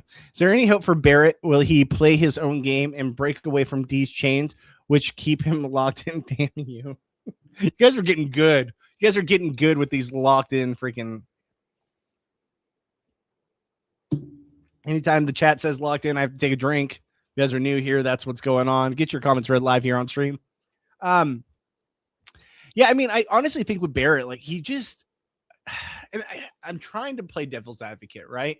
Because I say go to sleep every single season until you get to jury, and then just start to lock in, guys. Whoever's out there, you better be drinking. You need to lock in at that point. So I feel like it's hard for me to completely critique him. I'm wondering if he's just playing the long game, but at the same time, like, you could do more. You could do more. And he's just, it's like he's a BB fan that has talked about Big Brother forever. And once he's in the house, it's just like he's watching the live feeds like we are, right? Like, it's like he's watching the live feeds while being in the house. And it's not good TV. He's got to know this. And I don't want to come down too hard on the guy, but my gosh. We going back to lock in Amy in chat. I don't think Amy's coming back. I think Amy might be gone for sure at this point. Screw you, Bisma. That was a good one. All right, let's see how many more locked ins are in here. I'm a Survivor fan, but new to BB. I would love to go back and watch some old seasons. What season should I lock? Are we so fucking for right now? Is it going to be every comment, guys? What season should I lock in on? Some of the best seasons of all time, in my opinion, personal opinion. I really like 10, 14. I think you should start with 10 before you go to 14 because 14 will give out a lot of 10's information. But 10, 14, I really like 8. 8 was the original season. I started watching Big Brother. Really liked it. If you're new, I always try to hold back from giving people old seasons, even though season 2 is phenomenal season, season 3 is phenomenal season. Just because it is a different kind of game. Like, obviously, do not watch Big Brother 1. If you watch Big Brother 1, you are loving torture. You love to be tortured as a human being. So it's not the same game at all. It's not even a game. Big Brother 2 is a game. It's better. You get Dr. Will. You get a lot of really good cast. But I would say my highlighted seasons would be 10, then 14. I also like 16. People hate 16. I get it. 20 is really good in my opinion.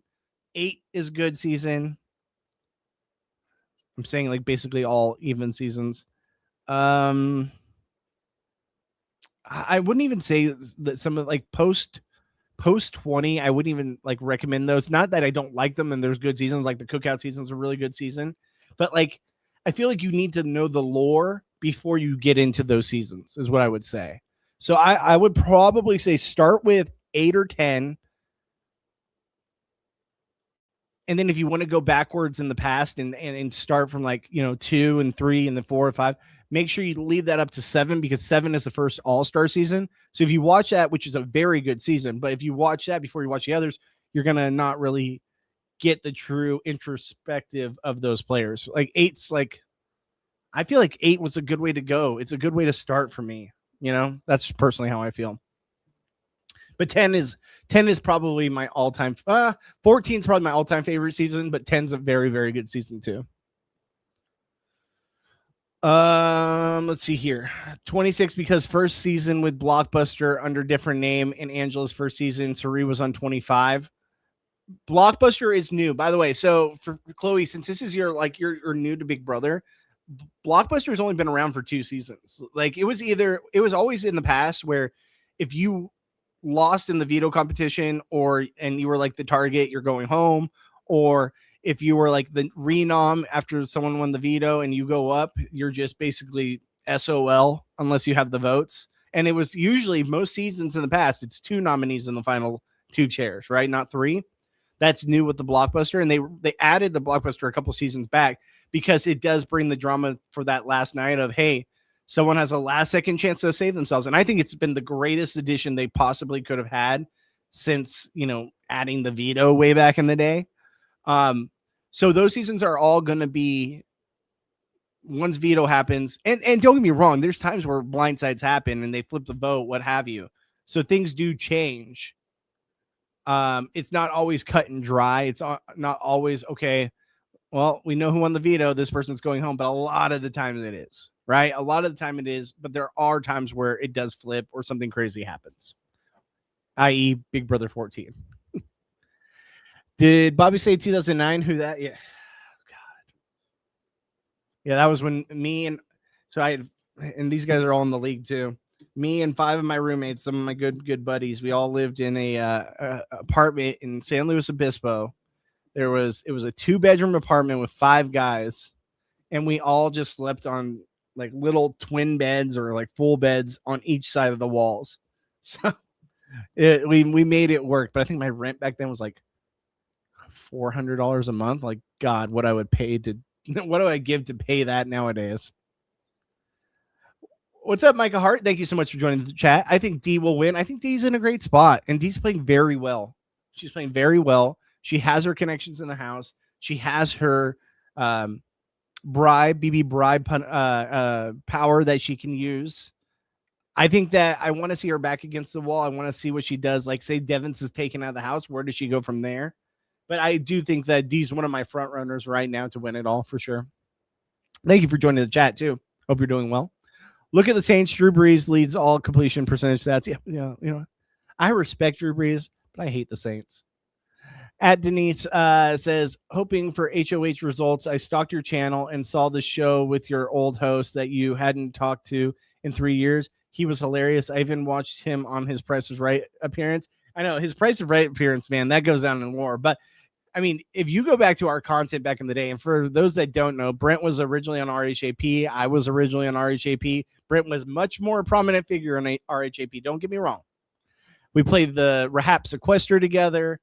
I absolutely love Brent to death. He and I then moved over to when he was fired from RHAP. We moved over to Reality After Show. He got me my start here. Without him, I wouldn't have been executive producer. I wouldn't have this live stream now. So shout out to Brent, because without Brent, I wouldn't be here right now talking to you guys. So man, just even the 5 minutes we were together, or 5 minutes, 59 minutes we were together talking on stream, like the way he was in chat, I was like, man, I miss this. I miss his like original takes, his, how he is. And like, he can lead a conversation and then also ask questions back, where you don't get that from guests. Like, he should 100% be on reality television. 100%. He was on like the Sequester, like actual version, and it was great there too. But the fact that he's never been actually like on reality television, it's crazy to me. Except for like the whole the staircase trial. I don't know if you guys remember the staircase trial. If you watch that documentary on HBO, Brent is a part of that. Nothing to do with it, but yes, he was a part of that. 10 was a great season. Yeah, it's one of the best by far. BB13 is great, but it spoils 8, 11, and 12. LOL. 11 also kind of spoils 10. Yeah, I would say start with 8. Anything from that whole era, right? Like 8 through 14, outside of 9. I'd say 8, 10, 11, 12, 13, 14. Pretty good season. 17 too. Daniel Reyes, phenomenal season. That's why I love Daniel Reyes. Yes, he is a super fan. He shouted out so many people in the BB community, podcast, etc., on live feeds, expecting better. Same. I'm expecting better from Barrett as well. He should be doing more, in my opinion. Her All-Stars appearance was a bit sad. Yeah, I mean, but it's to be what's expected, right? She could have gone out first. So the fact that she lasted as long as she did, just shows how great of a game player she was. And also watching her on the Traders, even more so. Like, she hasn't missed a beat. Watched Ethan Animal's BB1 video, and Thog would be the worst player of all time in the BB1 format. 100%. BB1 format with Thog. Oh my God. Early seasons 2, 3, 6, 8, 5 had its moments. They did. Like, don't get me wrong. Those are all good seasons. And if you want to go back from the original days, start with 2. Start with 2, 3. I would even put 4 in there. 4 wasn't bad. It was just the couples version, so it was a little weird. 6, great season. 8, a lot of fun. Great casts too. Like, might not agree with everyone on those casts, but pretty damn good. How long do we do the live feeds go down? Well, and welcome in, Livea. Thank you so much for joining the chat. Honestly, they could go down for a while. I mean, we could get no feeds for another hour or so. Who knows? But they could be back in 5 minutes. It depends on the length of the HOH competition. Depends on when they decide they're going to give us back the feeds and show us who won the HOH and what have you. So a lot's going to go down within, I would think within the next hour or so. I would hope less than that, because I don't want to be here all night. But I would guess probably within the next 30 minutes to an hour, we'll have the feeds come back. So I'm just keeping an eye on it right now. I'm watching it in the corner screen over here. Feeds went down like an hour ago. Yeah. So I mean, I would assume, and this is me assuming, they're probably pretty close. They're probably pretty close to ending the competition, but it really depends. Yeah, a little more than that. Thanks. You got it. No problem. Thank you, Humane, for breaking it down for. Excuse me. All right, let's see here. Wait, what I felt that I had some familiarity with you guys. Oh my God, I do peep in on Rahab. It's so, I like Rob though. Wow, I didn't think Rob fired people. Well, I think Brent might be the only person that's ever been fired, to be honest. and it's because of his hot takes. Well, not just his hot takes, but yeah, mainly because if you guys remember the lore, I don't know how many of you guys were there back in the day. I know a lot of you guys are new, but and some of you just might not be, listening to podcasts and stuff back then. But if you traveled these BB streets back in the day, one, you would see me as an updater. Two, it's funny. Last night I was 14 beers deep. And I was going back and I was looking at my some of my old content when I was on Rehab, just to it just popped up on my timeline. And I was like, oh shit, let me check this out. So I pulled it up and I was like, for one, God, I wish I had that body back. Second, I was like, damn, I didn't realize some of these people that are still currently on Rehab I had podcasted with. I totally forgot. Also, man, Bobby, you were a little cheesy back then. But yeah, no, we were both on Rehab back in the day. Long-time listeners probably remember us, but it's funny. I went to a Rehab event and one guy in the crowd came up to me. She's like, "Oh my God, Bobby, I remember you on Rehab." I was just like, I told my wife going to, I was like, I'll be shocked if one person remembers me. And sure enough, one guy came up. She's like, God damn it. She's like, cool. Be the Vikings and lock in one time in 2026 against the Falcons. Well, it's going to happen, but I'll lock in.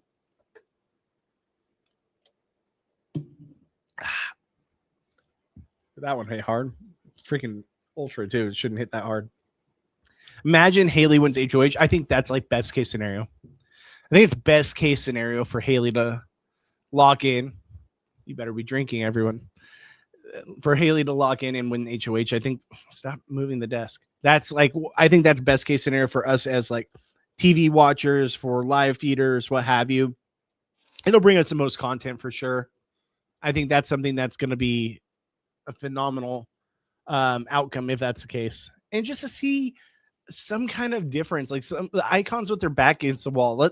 What can they do with their back against the wall? How can they move out of this position? 1000%. Thanks for all your tips. I think I'll just watch 8 through 14. I apologize, guys.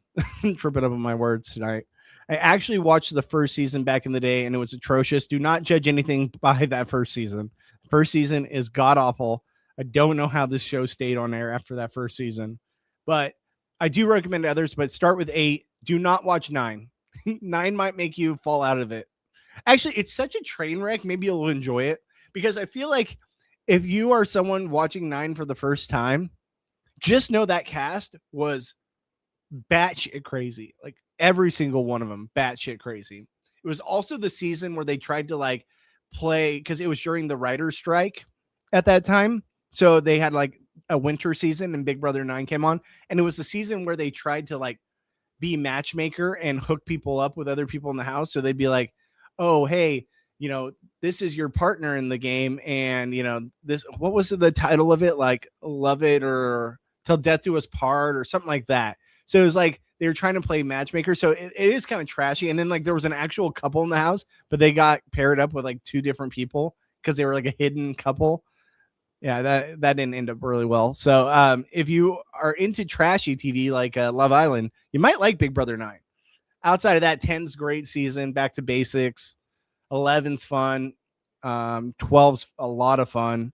13's entertaining. Got some returnees on that one. And then 14's one of it's my favorite season of all time. What's up, Bartacumas? How you doing, my friend? Good to see you. Sup, it was fun to catch up with Brent. It was a lot of fun to catch up with Brent. Brent is so entertaining. He's such Brent Wagamont. Guys, go give him a like, give him a follow on his I say like, but go give him a sub on Instagram. Guy does amazing content. He's such an entertaining dude. And then I posted the reel from his interview that we did earlier today. So if you have, go check out that reel on my Instagram if you guys can. Well, tell me more about Rob firing people. I'm locked in. I mean, honestly, I don't know if there's anyone else that's been fired logged in. The whole Tyler Crispin thing back in the day with Brent was hilarious. If you don't know, you'll find out if you just go and look into the lore. But there's a lot of things. Yeah, it was a different day and age back then. Rap wasn't as big as they are now. They have what, RapCon going on? How does that work? How does RapCon even work? I'm you have a literal convention for a podcast. That's crazy. That's how big they are, guys. Like, and I'm happy for them. I'm happy for Rob. I'm happy for Taryn. I'm happy for all those people. Like, I talked to Taryn recently, but it's just crazy to me that they're having like literally a RahabCon. Like the numbers they bring in for their live watch parties and stuff is insane. The views on their streams are insane. I would kill to even get a piece of that. I mean, I even asked Taryn, I was like, hey, would you want to, before the season starts, like, hey, would you want to do a, like a simul stream, like where we stream together and talk about stuff and all that for our live streams? And he didn't seem too interested. I guess he said other people have asked him that in the past. And that's fine. It's not like he had to do it or anything. I mean, obviously I was trying to get it because he'd be helping me out a lot, but I totally understand where he's coming from, where he wants to be able to stop or keep going whenever he wants to. So it makes sense. But look what he does on his, Patreon and stuff. Like, guy kills it. Absolutely kills it. His live feed content is amazing. So shout out.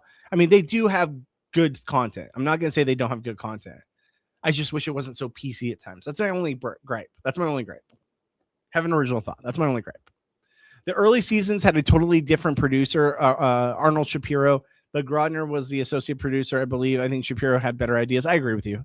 I think Shapiro was like old school, exactly how Big Brother grew to where it was. And then Grodner got the reins. And not everything Grodner's done has been bad. Some people like to say that everything she does is just horrible every single season. Blockbuster is a good twist. There's been aspects of seasons that have made very, very interesting and fun quality content, but there's also a lot of silly. I feel like Arnold Shapiro didn't have as much of the silliness as we do with Grodner, and that's what makes it hard to recommend the show. Oh my God, tell me one more time. Joe Burrow locked in by wearing 9 in honor of Drew Brees. All right, I locked in. There you go. All right, so get your guys' comments read live here on stream. If you guys are new here, at Goodsby Bobby on Twitter/X/Instagram, Twitch.tv/Bobby Goodsby. If you want to follow me on, I said Twitter, Twitch.tv/Bobby Goodsby on Twitch. If you guys want to follow me there, give me some love over there. I could really use it on my Twitch channel. Majority of people come in from YouTube, but if you guys could help me out by watching some of my content on Twitch, it would help me out a lot, just because I would like to grow there if possible. But absolutely shout out to you guys. Shapiro never thought, what if we kicked someone off the show for 2 blockbusters nobody asked for? I mean, he never thought, but that was also never a thing back in the day, right? Like, the show has grown. Like, there's a reason why Grodner is still in charge, right? Like, Grodner's still in charge because all these years later, clearly something's working. And we might not agree with everything. I've been hard on Grodner in the past. I've been hard on a lot of people on this show when it comes to production. But at the end of the day, I'd rather have Big Brother than not have Big Brother. And if what they're doing is at least getting people to watch, I'll take it. I'll take it, because I'd rather have a world that has Big Brother in it than nothing at all.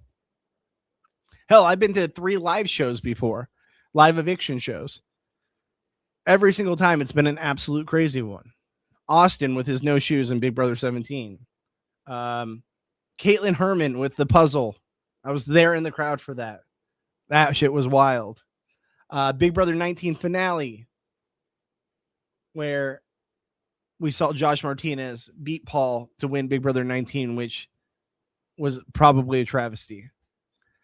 Get your guys' comments read live. You guys got quiet in the chat. What's going on? Where'd everybody go? Did we lose you guys? Hopefully we get the feeds back here soon. We're just kind of waiting it out right now. We got pets.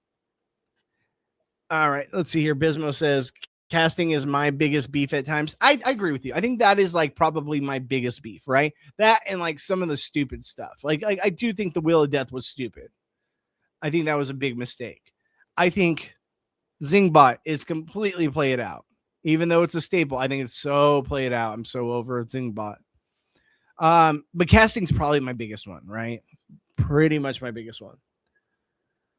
Lavea, what's going on? Says, I heard someone say lately that it would make a more interesting game if Julie didn't announce how many people voted for each person and just announce who was evicted. Could make it a whole new game. I agree. I saw that out there too. And the thing I agree with is if you don't have the numbers out there, they don't know how close it was. People also then know, hey, I can vote however I want. I can make a blindside happen and no one will even know where the votes were at to make that happen. I think that would be great. I think they should add that. I when I saw that, I was like, I agree with this. I think it would make a whole new game. I think it would make it very interesting. I think people wouldn't be so locked into how the votes panned out and okay, who's the rogue vote here? Who's this? Who's that? I think that it allowed people to hide more, but also be able to play a little more risky because they don't know where those votes are going. So yeah, I agree with you. I think it was a good idea. I also think Thog's idea that she said where she last week at the beginning of last week she questioned, she's like, well, maybe someone had a power to switch the votes the other way, right, where then the votes were enough for Lyric to go home because they used the power. It's not that people actually voted that way. She was just able, or someone was just able to use the power to reverse the votes. I think that'd be a fun twist. I think that'd be a really fun twist. I think it'd be very entertaining. I think it would be cool to see because it can, if you're that person who's on the block and you have that twist or that power under your belt, it's risky, right? Because it's risky in the fact that if you play it, if you know 100% you're Jason and you're going home, that the votes are there. If you don't win the blockbuster, you're a goner, right? But if you're someone who it's kind of on the fence, it could go one way or the other, but you're on the block and you don't want to go home and you think, hey, I might not have the votes there. It could be a risk that if you do use that power, then the votes could go on you and you just eliminated yourself from the game when really you would have been safe.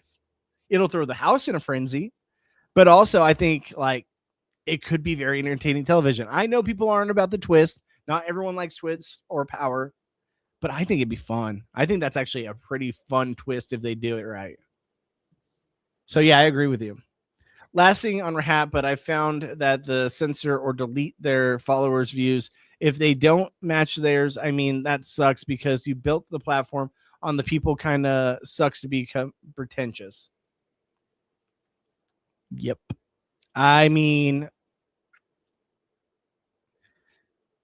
that's why I will never block anyone on here. I don't care. There's some people that come in here. I will mute people or I'll put them on timeout, but I don't block anyone because I want everyone to have an original thought. I want everyone to have an opinion. Unless people are coming in here saying hateful stuff or spamming the chat with nonsense or just trying to, put stuff out there that doesn't have anything to do with the show, sure, I'll put them on timeout. But I want people to come in here and feel like they have a home, to have an original thought, to have an opinion, to be able to share without the feeling of scrutiny from the chat or from others outside that, hey, no, that's a stupid idea. That's just such like a bully mentality and such a like lame way of thinking that no, it has to be this way. And if you don't think this way, you're wrong. That I'll never agree with because maybe I'm just too. I mean, same thing happens at work all the time too. Like my actual job as a bartender, like sometimes it'll be me versus or us against them with management and stuff. And I'll be the vocal one. I don't care. I'll be the vocal one who comes up and says like, no, that's stupid. Or, hey, I don't like what you're doing here. And that's just my personality. When I was a kid, I went through a lot of bullying phases, right? I got bullied a lot. I had a lot of people that just would make fun of me for stupid shit, and I had to grow from that. I had to learn from it. I was very reserved. I was nice, but I was too nice. And I think that's given me a little bit of thicker skin later on in life where I respect people. I give respect and I hope for and expect for, respect in the to be reciprocated. But if people are going to disrespect me or make me feel like I'm not heard or my opinion doesn't matter, I always rise up against that and I hate it. So I absolutely agree with you. I think that people should be able to have an original thought, an original opinion, not just what Twitter or X or Instagram tells you to believe. You should come in there with your own understanding, your opinions, and your opinion matters. Your thoughts matter. And you can have fun with this show just like anyone else. You can have fun with this show just like anyone else. And I'm never going to shoot you down for something I might disagree with. I might tell you I disagree with you, but I'm going to let you be heard. And I hope you guys appreciate that here. Toolshed stays together if Julie doesn't say vote count. I think so. I agree with you. I think so too. Rahap is 90% boring to me, but they have a monopoly. I'm praying for other reality podcasts to become popular that aren't PC and woke. I mean, at the end of the day, guys, I don't want to like completely trash them because I do have friends there, and I do think that they do make good content. That's the only gripe I really have, right? That and certain people just completely all of a sudden you want to talk and be friends, and then all of a sudden as someone leaves, you just completely cut them off. That I don't like. But outside of that, that's just personal. but that's the one thing I have a gripe with, right? It was just I think I don't want there to be just it has to be one way. And I wouldn't say everyone there feels that way. They just kind of mask it at times. Dog is better than Dan Geeson. Get the fuck out of here. Fuck all twists. Bismo says they couldn't say I'm doing what the HOH house wants. They can do what they want. Let me read that again because I'm now thinking where you're coming from with this one. They couldn't say I'm doing what the HOH house wants. They can do what they want. And with the votes. Gotcha. Sorry, I was trying to think where the context was. Yeah, no. They can do what they want, and they won't have to feel like they have the burden of, hey, the house thinks I'm voting this way. I have to vote this way for the betterment of my game. They can just do what they want to do, and we'll see what the outcome becomes. Lock in and block the Falcons from scoring.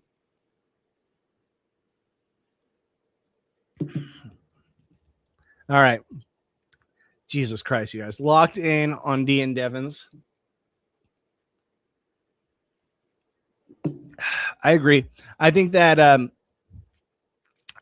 D and Devins are obviously two of my favorites. I love Devins. I've always loved Devins. I want to see him do well, but I want to see him suffer. I want to see him play from the bottom. He's played from the top the whole time. And the show has made it that way. Brent said it earlier on stream. The show is set up so that he could go far. That power was given to Devins in particular. Like, you can't tell me otherwise. It's for the entertainment of the television, and they want those people to still be there far into the game. So they made it. That's why I said power behind it, not, hey, this is Diamond POV on the screen. They could flip over whichever one they wanted. And they flipped over Diamond POV to protect Devins. Same with D.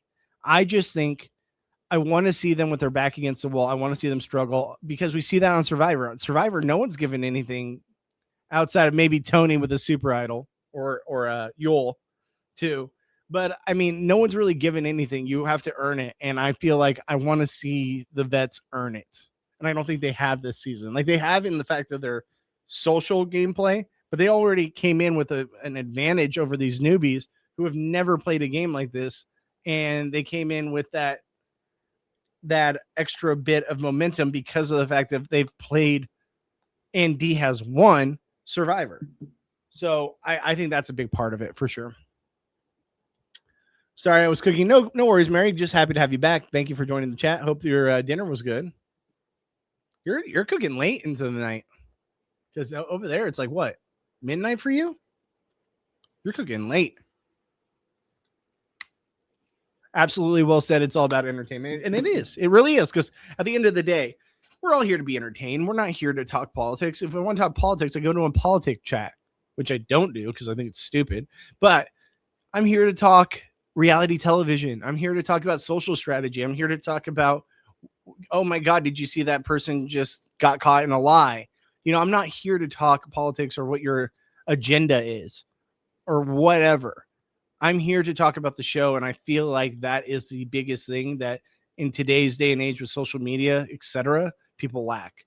And people can't just be entertained. They have to find a reason to come after people. And I don't understand that mentality at all. I mean, this guy's too much lesser extent. I don't mean to keep bringing up my own personal things, but like when I played that freaking sequester, people came after me hard.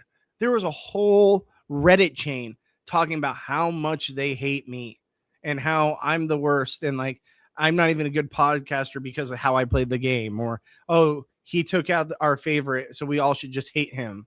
And I was just like, I played a game for free for fun during COVID, and we didn't expect it to blow up like it did. And like, I got fourth place. Like, I didn't win the whole thing. And there's still people making Reddit chains about how much they hate me. And I'm not even on reality television. It was just a game on my computer for one night for 3 hours with friends.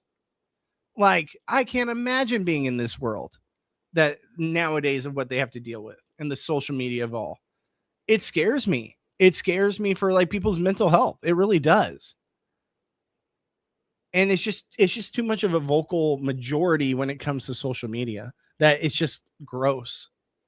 Taryn has put me on YouTube timeout for wrong think, which blew my mind. I didn't even know that was a thing until it happened. No, 100% it's a thing. It's 100% thing. But for wrong thinking, which blew my mind, and that's not. It's just I don't know. I think that was probably more so probably his moderators more than him. But yeah, that's a whole nother topic. Lyric failed to lock in by.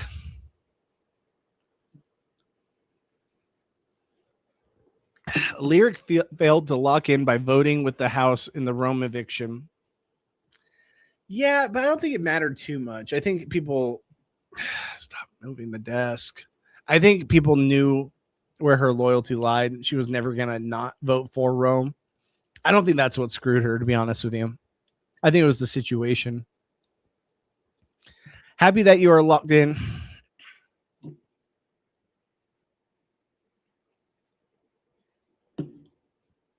Because we need a place to woosah. All love to everyone, though. Absolutely. I mean, you guys are always welcome here. You're always welcome to get your opinions read live. Hopefully we grow, man. I mean, it's a struggle. Sometimes I struggle just to go live because I'm like, I love you guys and I love the people that continue to come here. But, you know, sometimes it's like, oh, am I really gaining any traction? Like, is this going to grow one day? Is this going to turn into something? You know, sometimes my wife's like, you don't have huge numbers. Why do you keep doing it? Like, there's always going to be the people that are, you know, like Rahab that are just going to always be the monopoly. Right. But I'm like, I'd rather try and say I built a community that I enjoy and hopefully one day it leads somewhere to potentially one day, maybe something takes off. Maybe something I do or says gets the traction I'm hoping for, that it turns into something. But I do struggle at times. Sometimes I'm like, I don't want to get up and live stream today, but I make myself because I want this to be a community that people feel heard. So I hope you guys enjoy that. If Time Capsule was rigged, Devins would have got Coin of Destiny. I don't think so. I think Diamond Power Vita is way more powerful than Coin of Destiny. I think it was weird that D didn't get Coin of Destiny. I thought that was better than the BB bribe, but I'm not saying it's completely rigged. I'm just saying it seemed a little on the nose is what I was trying to say. My take on Rahap is the PC left, but not overly woke, so they not upset CBS. Yeah. I don't think they, I think they just do whatever's like the main thing on social media to do. If Devins and D goes on the block, they need to act disappointed. 100%. Well, I agree with that. Like, yeah, they need to act disappointed. They need to act like they have no one. But it's also, how are they going to play it once they are on the bottom? I think we'll get a lot of how they played in Survivor out of them once they're finally on the block. Because right now, this is like a easy coast version of their gameplay, right? Where this dog is going crazy on the feeds right now. Are you guys watching this? This dog is just running circles right now in this pen. Someone go adopt that bro. That bro is adorable, by the way. But my God, he's just doing circles, circle over circle over circle. He's like, I'm ready for the feeds to come back already. Come on. Already stopped. He finally stopped. That was wild. Oh, he's back. He's going back again. How is he not getting dizzy? Also, where is it light right now? Because you can see the light coming in through the window. Are these all pre-recorded? Are these just on repeat? Is this from earlier in the day? Because if it's in California, I'm in California right now. It's pitch black outside right now. Where is this coming from? Does anyone else know? Because like I feel like these are not live feed of the dogs. These are clearly recordings. I don't know. Sorry, just my brain thinking, going on a tangent there. But yeah, I want to see them with their back against the wall and see what happens. If I wanted politics, I'd go to political channel. Exactly, humane. If we talk about Kamu, I do feel like they should have cast. Sorry, I was just caught watching this cat. I do feel like they should have cast 2 people for Jason, like Rockstar, just like they cast Haley and Chuck for Kamu.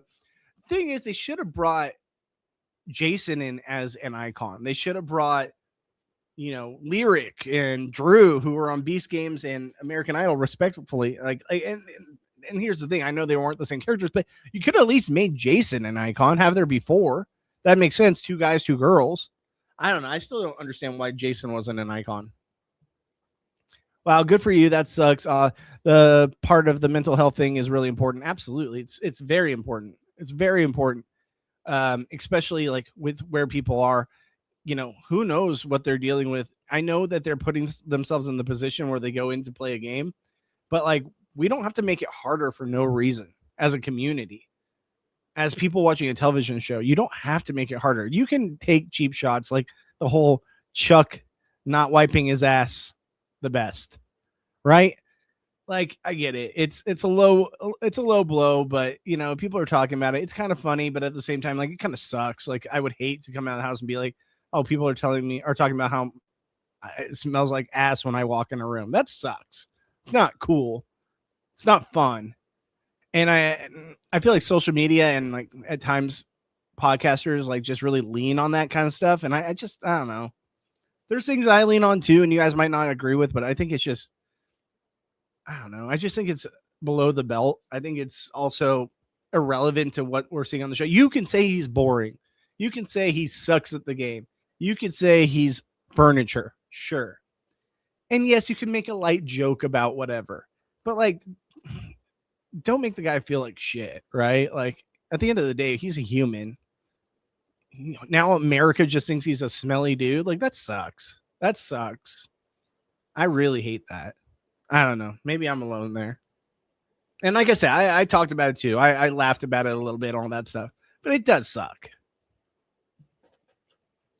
Like, I feel like it should just die there. Now that he's out of the game, like, let it die. Don't continue. Lock in. You're a prison guard. I might have to go get another beer here soon. This is like it. All right. Anytime chat says locked in, I have to take a drink. If you guys are new here, get your comments read live on stream. I read everyone's comments. We're just waiting for the feeds to come back. So if you have anything you want to say about the season, would love to hear your guys' opinion. Reddit is the bottom dwelling basement of society. Don't take that personally, Bobby. I didn't, but like Bobby in 2020, when that happened, I mean, it didn't hurt my feelings. I read all the comments because I find them funny. Like when people talk shit or just hate on me, like there's people that'll be like, oh my God, Bobby's the worst podcaster ever. He still have a job? Fair play. You should get rid of this guy. He's boring. All this shit. It's fine. It's fine. Like I laugh at a lot of that stuff, but like it's when like people just like say like, oh, this person should lose their job. This person should die. Stuff like that. It's like, what the hell are we doing as a community? Who are these people that are ruining our television show and ruining our experience and ruining lives? Like, it's just awful. But don't worry about me. Like, I honestly get a good laugh at a lot of the stuff. But at the time, it's like, how is a whole Reddit chain created just to hate on me? It's kind of like shocking, but funny. I don't know how to explain it. Like, I'm a very small lens, right? Compared to others. So, yeah. Coin of Destiny because he did coin flips on Survivor. Well, okay, I get that aspect. Sure. That makes sense. But I still think they want to give him the power that's going to save him and have the best ability to save him long into the game. It's better if you hit it, but you have to hit it. Where, Diamond Power Veto, you just have to have it, and you're golden no matter what. That dog logged in. Locked in. Absolutely. Oh, God. Okay, I got to get another beer after this. If I have another locked in the comments, I'm going to have to get up, guys, and go get a beer. after show. What's up? How do you say this? Kritu? Apologize if I got that wrong. Kritu. I know you've been here before, but now I'm looking at him like I always look at it as like creature, but I think it's Kritu. Let me know if I'm wrong. Thank you for joining us. I'm happy to have you here.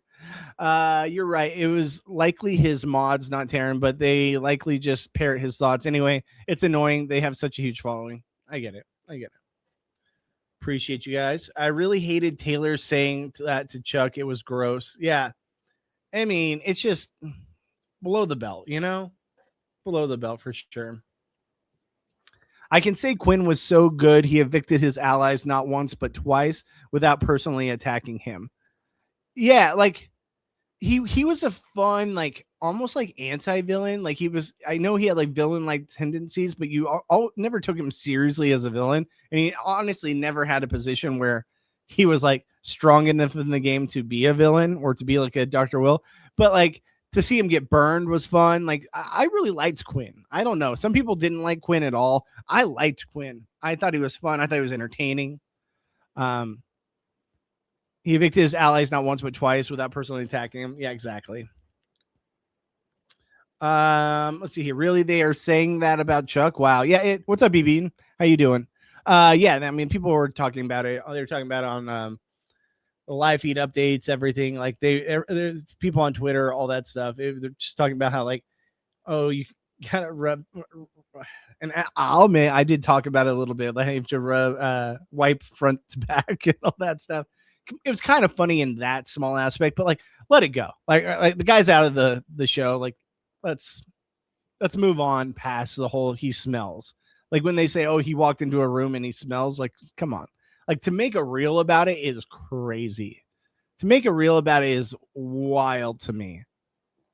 And yeah, I just thought it was like a low blow. Like for people that are trying to be politically correct and trying to have a narrative, I thought that's interesting content to basically bully someone about their personal scent through social media and to provoke it more. I think that's crazy work. I mean, that's just me going back to like the bully mentality, right? Where like, there's times I walk on my tippy toes. I've been doing it ever since I was a kid. Don't realize I do it at times. Sometimes I do it and I just have no idea I do it. It's something I've just dealt with my whole life. I don't know why I do it, but I do it. And, people would call me Tippy and Tippy Toes and all this stuff. Like this stupid shit kids do, right? Like if I went on Big Brother and like people like in the comments just continued to bring that up, it'd be like, really? Like, are we not grown ass adults? Are we not like, I don't know. I don't even know how to explain it, but it's just like low blows, I think, are just like kind of crap. They're kind of just obnoxious. Make fun of the game, make fun of what people say and do stupid shit or whatever. Personal hygiene and stuff, and like stuff that people is out of people's control, or maybe that they don't realize or what have you. Mention it and in passing, but don't make fun of people for it. Like that's just bully mentality. You aren't. She met him 1 month ago and felt comfortable speaking to him in that way. He isn't your friend yet. That was thoughtless. Exactly. And that's how I feel. I thought that was just such a strange thing to do and for it to continue. Why do you hate when I lock in by saying lock in comments? God damn it, Humane. When I have the most viewers in my stream right now, you're going to make me go get another beer. All right, guys, I'm going to be right back. I'll be back in like a minute, so don't leave. We got 28 viewers in here. I hope you guys are enjoying the content. Get your comments read live. We're just waiting for the feeds to come back to talk about who the new HOH is. We're kind of just bullshitting in the chat right now until you guys get until we get the feeds back. So stay with me. I'm going to play a quick commercial break while I go grab some more beers because I got to lock in. Oh, hello there. You want to know the secret? Bad strategy gets you blindsided! Bad skincare keeps you chasing the same problem. Tons of body washes and soaps strip away the lipids your skin barrier needs, allowing moisture to escape later. Big O Bar changes the game with a two-step system powered by ostrich oil. That's right, ostrich, rich in omegas 3, 6, 9. You know the numbers. clean with the bar, restore with the whip balm, and protect your barrier. No gimmicks, brother! No 12-pack alliance. That's right, it's Big O Bar. Whew. Clean, restore, protect. Visit BigOBar.com, promo code SURVIVOR. They love it when we do that. That's BIGOBAR.com, promo code SURVIVOR for 10% off. Johnny Fairplay sent you. Woo! I wouldn't lie about that.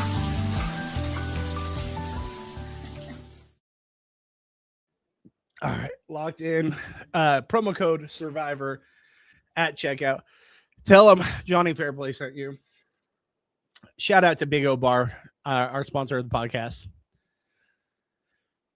All right, let's get back to the chat. Thank you guys for staying with me. Bobby, this is the most gloves off I've seen you, and I love it. More of this.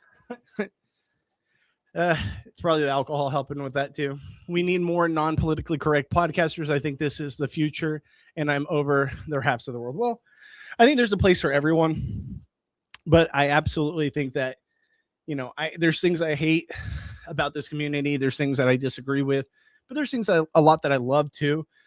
And I don't want to take away from what they do completely. Like, they do great work as well. So just my personal perspective on things, and I'll always give you guys the real takes, the real introspective of my opinion. Locked in until feeds come back. Damn it. Well, let's see where this goes. All right, come on. So Big Brothers, they just cut the dogs, and we might be getting feeds back soon. They just cut the dogs. Doesn't mean anything, but I'm curious if this means feeds are coming back soon. We'll keep an eye on it. Chuck who? Like, that's fine. That kind of stuff for sure. Do you recall Sis was called Smelly and Tucker didn't bathe to conserve water? I do remember all that. And people laid into him hard, like all that stuff. I don't know. It's very silly. It's very silly. It's kind of ridiculous. But if you don't walk out of the bathroom and wash your hands immediately, people have clips up on Twitter immediately. And I'm saying you should have practiced good hygiene. Don't get me wrong, guys. You should absolutely wash your hands after using the restroom. But my God, will people run with it till the cows come home? Oh no, the pup is at it again. Yeah, that dog was going crazy, right? That dog was just on fire, running in circles on the feeds right now.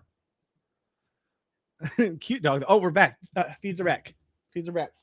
All right. I just saw Devon's walk around. Hold on. Dee doesn't have a key around her neck. Okay. I didn't see a key around Devon's. Wait. Who's got it? Wait, Mallory and Lala are celebrating. Who has it? Mallory saying she didn't volunteer to be a have-not this week.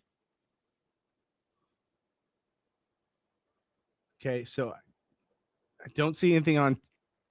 Taylor doesn't seem to be HOH. We're only got 2 of the streams back. Lock in, guys. All right, lock in. You guys both got me, so I'll take 2 drinks.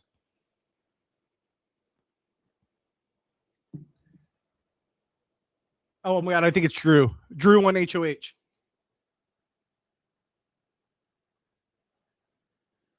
Guys, Taylor just said I'm going to tell Drew to pick me as a have not. I think Drew won HOH. Wow.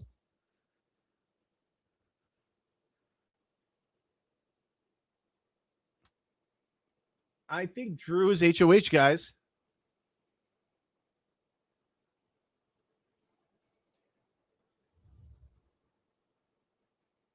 Let's see. Oh, no, it's Yosh. Yosh is HOH. Yosh has the key. It's Yosh. Yosh is HOH. Wow. Wow. Where is this weekend to go? Yosh is in power. Icons might be in trouble, guys. Let's get to some more of your guys' comments. Lock in like fair play in the shower. I already drank to that. What's up, Corey T? Honestly, glad Haley stayed because she does cause some drama, which we desperately need, considering the newbies are determined to let the icon slide by. Agreed completely. Man, who will Yash put up? Who will Yash put up? For a second there, because she had said, she's like, I'll tell Drew to put me up. I was like, oh, does that mean Drew gets to decide? But yeah, I think you're right. I think it's Yash. It is Yash. Okay, so he's cheering with Taylor and Lala. I think the icons might be in trouble, guys. Icons might actually be in trouble. Locking in. All right, I'll drink to that.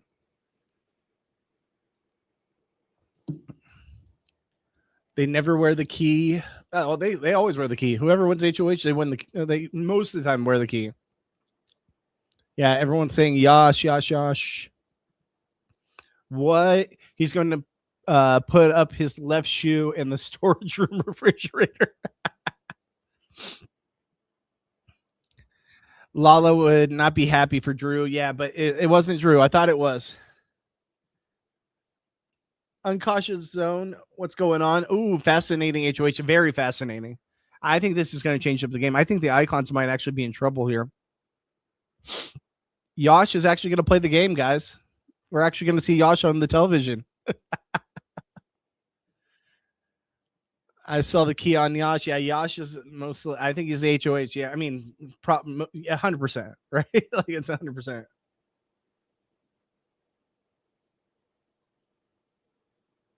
All right, so Devins, Barrett, and Thog are not have-nots from what it sounds like. Sorry, I'm watching the forward screen, so I have multiple conversations in my head right now. Taylor and Lala are talking. All right, so let's get back to your guys' comments.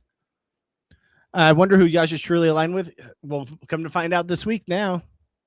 Yes, that's great. He is not afraid to make moves. I think so too. Yash locked in.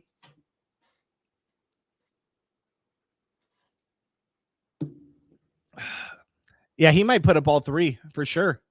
All right, feeds just went off again. All right, so Yash is the new HOH, guys. I think there's a real potential for him to put all three up.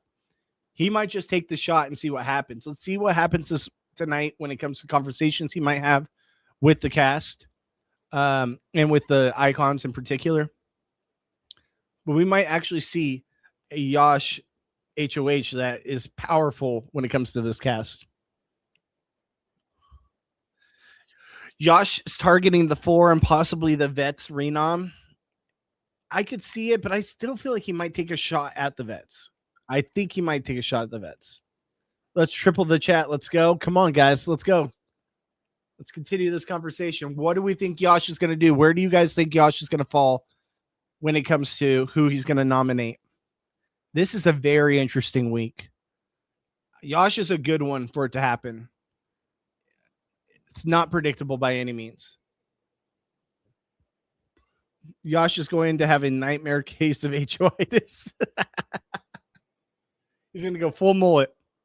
He's going to go full mullet on this one. Lock in. All right. I'll lock in for a Yash HOH. All right. Let's continue. Not disappointed. It would crush me to see Mallory to make a move and be crushed by Devins. Yeah, and I think that Mallory is someone who also could be in trouble here. He doesn't have a great relationship with Mallory. I feel like Taylor and Lala are feeling pretty safe right now. Especially the fact that they made that foursome with Yash and Kamu. Devins made a major move locking in with Yash last week. I still feel like he could take the shot. Like, I'm not completely sold on Yash not taking the shot to try to go crazy with it. Very interesting week ahead of us, guys. Looks like Dee may have to use that influence power this week. I think so, too. She might have to bribe him to not put her on the block. We could see a BB bribe coming, guys. We could. AP locked in. He beat his kid 2014 to be.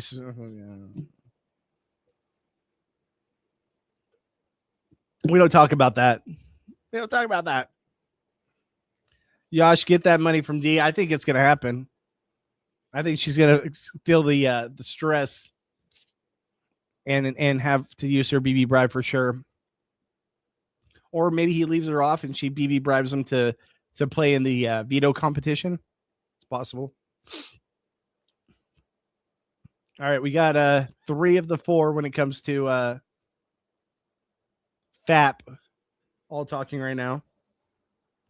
They seem excited. They seem happy about it. So it must have been like a New Year's Eve theme HOH competition because they're all wearing like the Happy New Year crowns on. I could see it being a nothing week. Yash putting up all women. I mean, don't rule that out. That's for sure. Wonderful week coming. I think Taylor and Yash talked about this last night. I think he could go crazy. I think he could take the shot, guys. I really do. I really do. Can't D's power be considered a nothing power if they simply don't accept the bribe at all? I think they have to accept the bribe. Correct me if I'm wrong, guys, but don't they have to accept the bribe if the bribe is given to them? If that's the case, it's like way more powerful than anything. Like,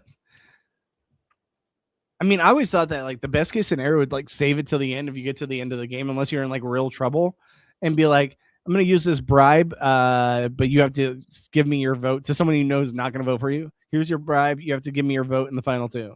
Like, I feel like that's an easy one to do if you get that far. Icons have the powers. They may need to come out. And I think this is the week we might see it, to be honest with you. I think Devins will possibly use his power, but it's a great way to also like flip everything, right? Like if Yash is in power and does take the shot of the icons, cool. Devins has to use his power, takes himself off, whatever it may be. At least it refreshes the game in the fact that there's not these powers out there. So I'm for that. I don't like that just burning a hole in their pocket. Bobby locked in by drinking to a kid. Stop it. That's not what I was saying. That's not what I was saying at all. And you know that. Who will take 5K over 75K or 750K? Desperate people that think, hey, 1 in the hand is better than 2 in the bush. Look at what happened last season when someone had 10,000 and they could have saved themselves. They chose the 10,000 over saving themselves. It happens. We're talking about people that are on reality television. That right there is 5 weeks worth of money they would have got for being in the house. Where they're at now is that money right there is exactly what they've made so far up until tonight being in the Big Brother house. So it's a big difference. Sorry. I would love to see Drew or Barrett backdoor. I like Drew. I know I'm partial just because he's from where I live, but I don't want to see Drew go, but I wouldn't mind Barrett going. Bye. They shouldn't be happy the littles were bashing Yash. They shouldn't be happy. Absolutely. No, they have to carry it out if they accept it, but they can turn it down. So they can turn it down. They have to carry it out if they accept it. Gotcha. So, I mean, it's possible. I think that people are going to be more accommodating to accepting the $5,000 than people think. I think the first person she goes to is going to accept it no matter what. I look forward to a Yash Kamu conversation. I think that's the big one. That's where we'll really get an idea of where this week's going to lie because he trusts Kamu a lot. Kamu's got to be feeling great right now. MJ took 75K and locked in by donating the grand prize to Chelsea. Yep.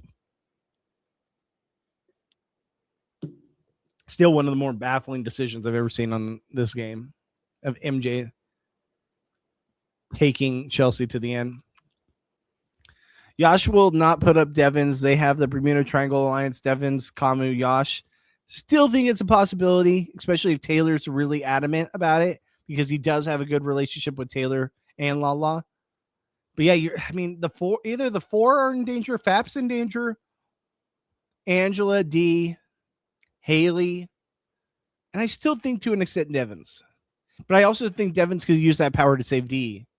I think he is that crazy enough player to not just save it for himself, but to use it on D too. Can't Devins use the power on himself and another on the block if he chooses to use it? I think, forgive me if I'm wrong, is it just he can only replace one nominee? Or can he replace multiple? I think it's just one nominee. So if he's up there, he's obviously replacing himself. Vince locked in by, oh my God, humane. Vince locked in by being saved by production just to have 0 win equity. I mean, not false. Not false. All right, so now we just got to wait for actual game talk. So this was clearly in the year 2000 based off Melody's glasses with the 2000 on them. So this is like the Y2K thing, I think. So this is, okay, it was definitely a Y2K HOH competition. That makes all the sense in the world. I wonder what it was. Like, what was the type of challenge? Do you think Kama will bring Haley back? Which direction do you think she will go? Honestly, I would love for her to just take a week off of just kind of floating in the middle. Because while, yes, she is a target, I think people were like already setting up for the fact that she's not going to be there this week. That if she kind of plays coy a little and doesn't like make herself a big threat or put herself out there in this house, she could kind of fall back a little bit and let the house eat each other when that was what they were anticipating was going to happen. And she was only saved based off of the blockbuster. But it's Haley. I don't think that'll happen. I think that would be the smart thing for her to do with her game. Have the conversations you need to have, but kind of play it back.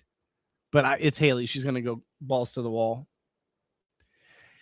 If we had an Easter basket calendar or base calendar, it would be 1983, but we have a Christmas based calendar, so it's 2026. Sure. You know more about that than I do. All right, so Yosh is the HOH. Big things I think are going to come this week. I think we're going to find out a lot of where the house lies, and I think it's going to also open up for opportunities to really mix and mingle, because Yosh is very much so a wild card. That would be a bit El Stupido if Devin saves D. 1, she kept her power from him. 2, the big payback from Survivor. I mean, I get it. It would be stupid. I just expect him to do something wild with it, and I could see him doing that, right? Like, I'm not saying it's going to happen, but I could see it happening. Okay, that makes sense with Haley. That's personally my opinion of what she should do, but we know Haley. It's Thog. She's not going to do that. She's not going to do that. She's not going to play coy. She's going to be boisterous for sure. Damn, I really thought for a second that Drew won it, just based on what Taylor said. Very interesting. All right, guys, we've been live for 2.5 hours here. I got to probably get going. My wife's going to kill me if I do another 5-hour live stream. So 2.5 hours. I'm going to call it here. We got a Yosh HOH. We will find out tonight watching the feeds what happens, where this season's going to go, what this week's going to bring. But I appreciate you guys all being here in the chat. I hope you all locked in for this night. It was a lot of fun. When does he have to use the power buy? So he has 6 weeks. So I think he has 3 weeks left. 2 or 3 weeks left. This might be going into the last one.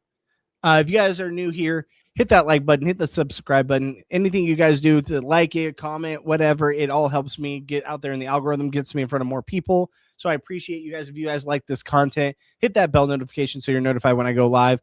I go live on twitch.tv/Bobby Goodsby. Also at After Show on YouTube. If you guys give us a like, give us a follow, hit that bell notification. It helps out a ton. At Goodsby Bobby on social media. And I go live every Monday, Tuesday, Thursday, Friday from 10 a.m. to noon Pacific, talking all things about what's going on in the Big Brother house. And so if you guys are with me tomorrow, I'll be live at 10 a.m. Pacific to go live from 10 to noon, talking about what we found out from the Yosh HOH night, where he's at, where the nominees are going to possibly fall, who's in trouble, who's not, and where this house is at with the Yosh HOH. So I'll be live tomorrow, 10 a.m. Pacific, to talk about it all with you guys. So thank you guys all, everyone in the chat. I appreciate you, and I hope to see you guys again tomorrow for my live stream. With that being said, I am out of here. You guys have a great night. Bye, guys.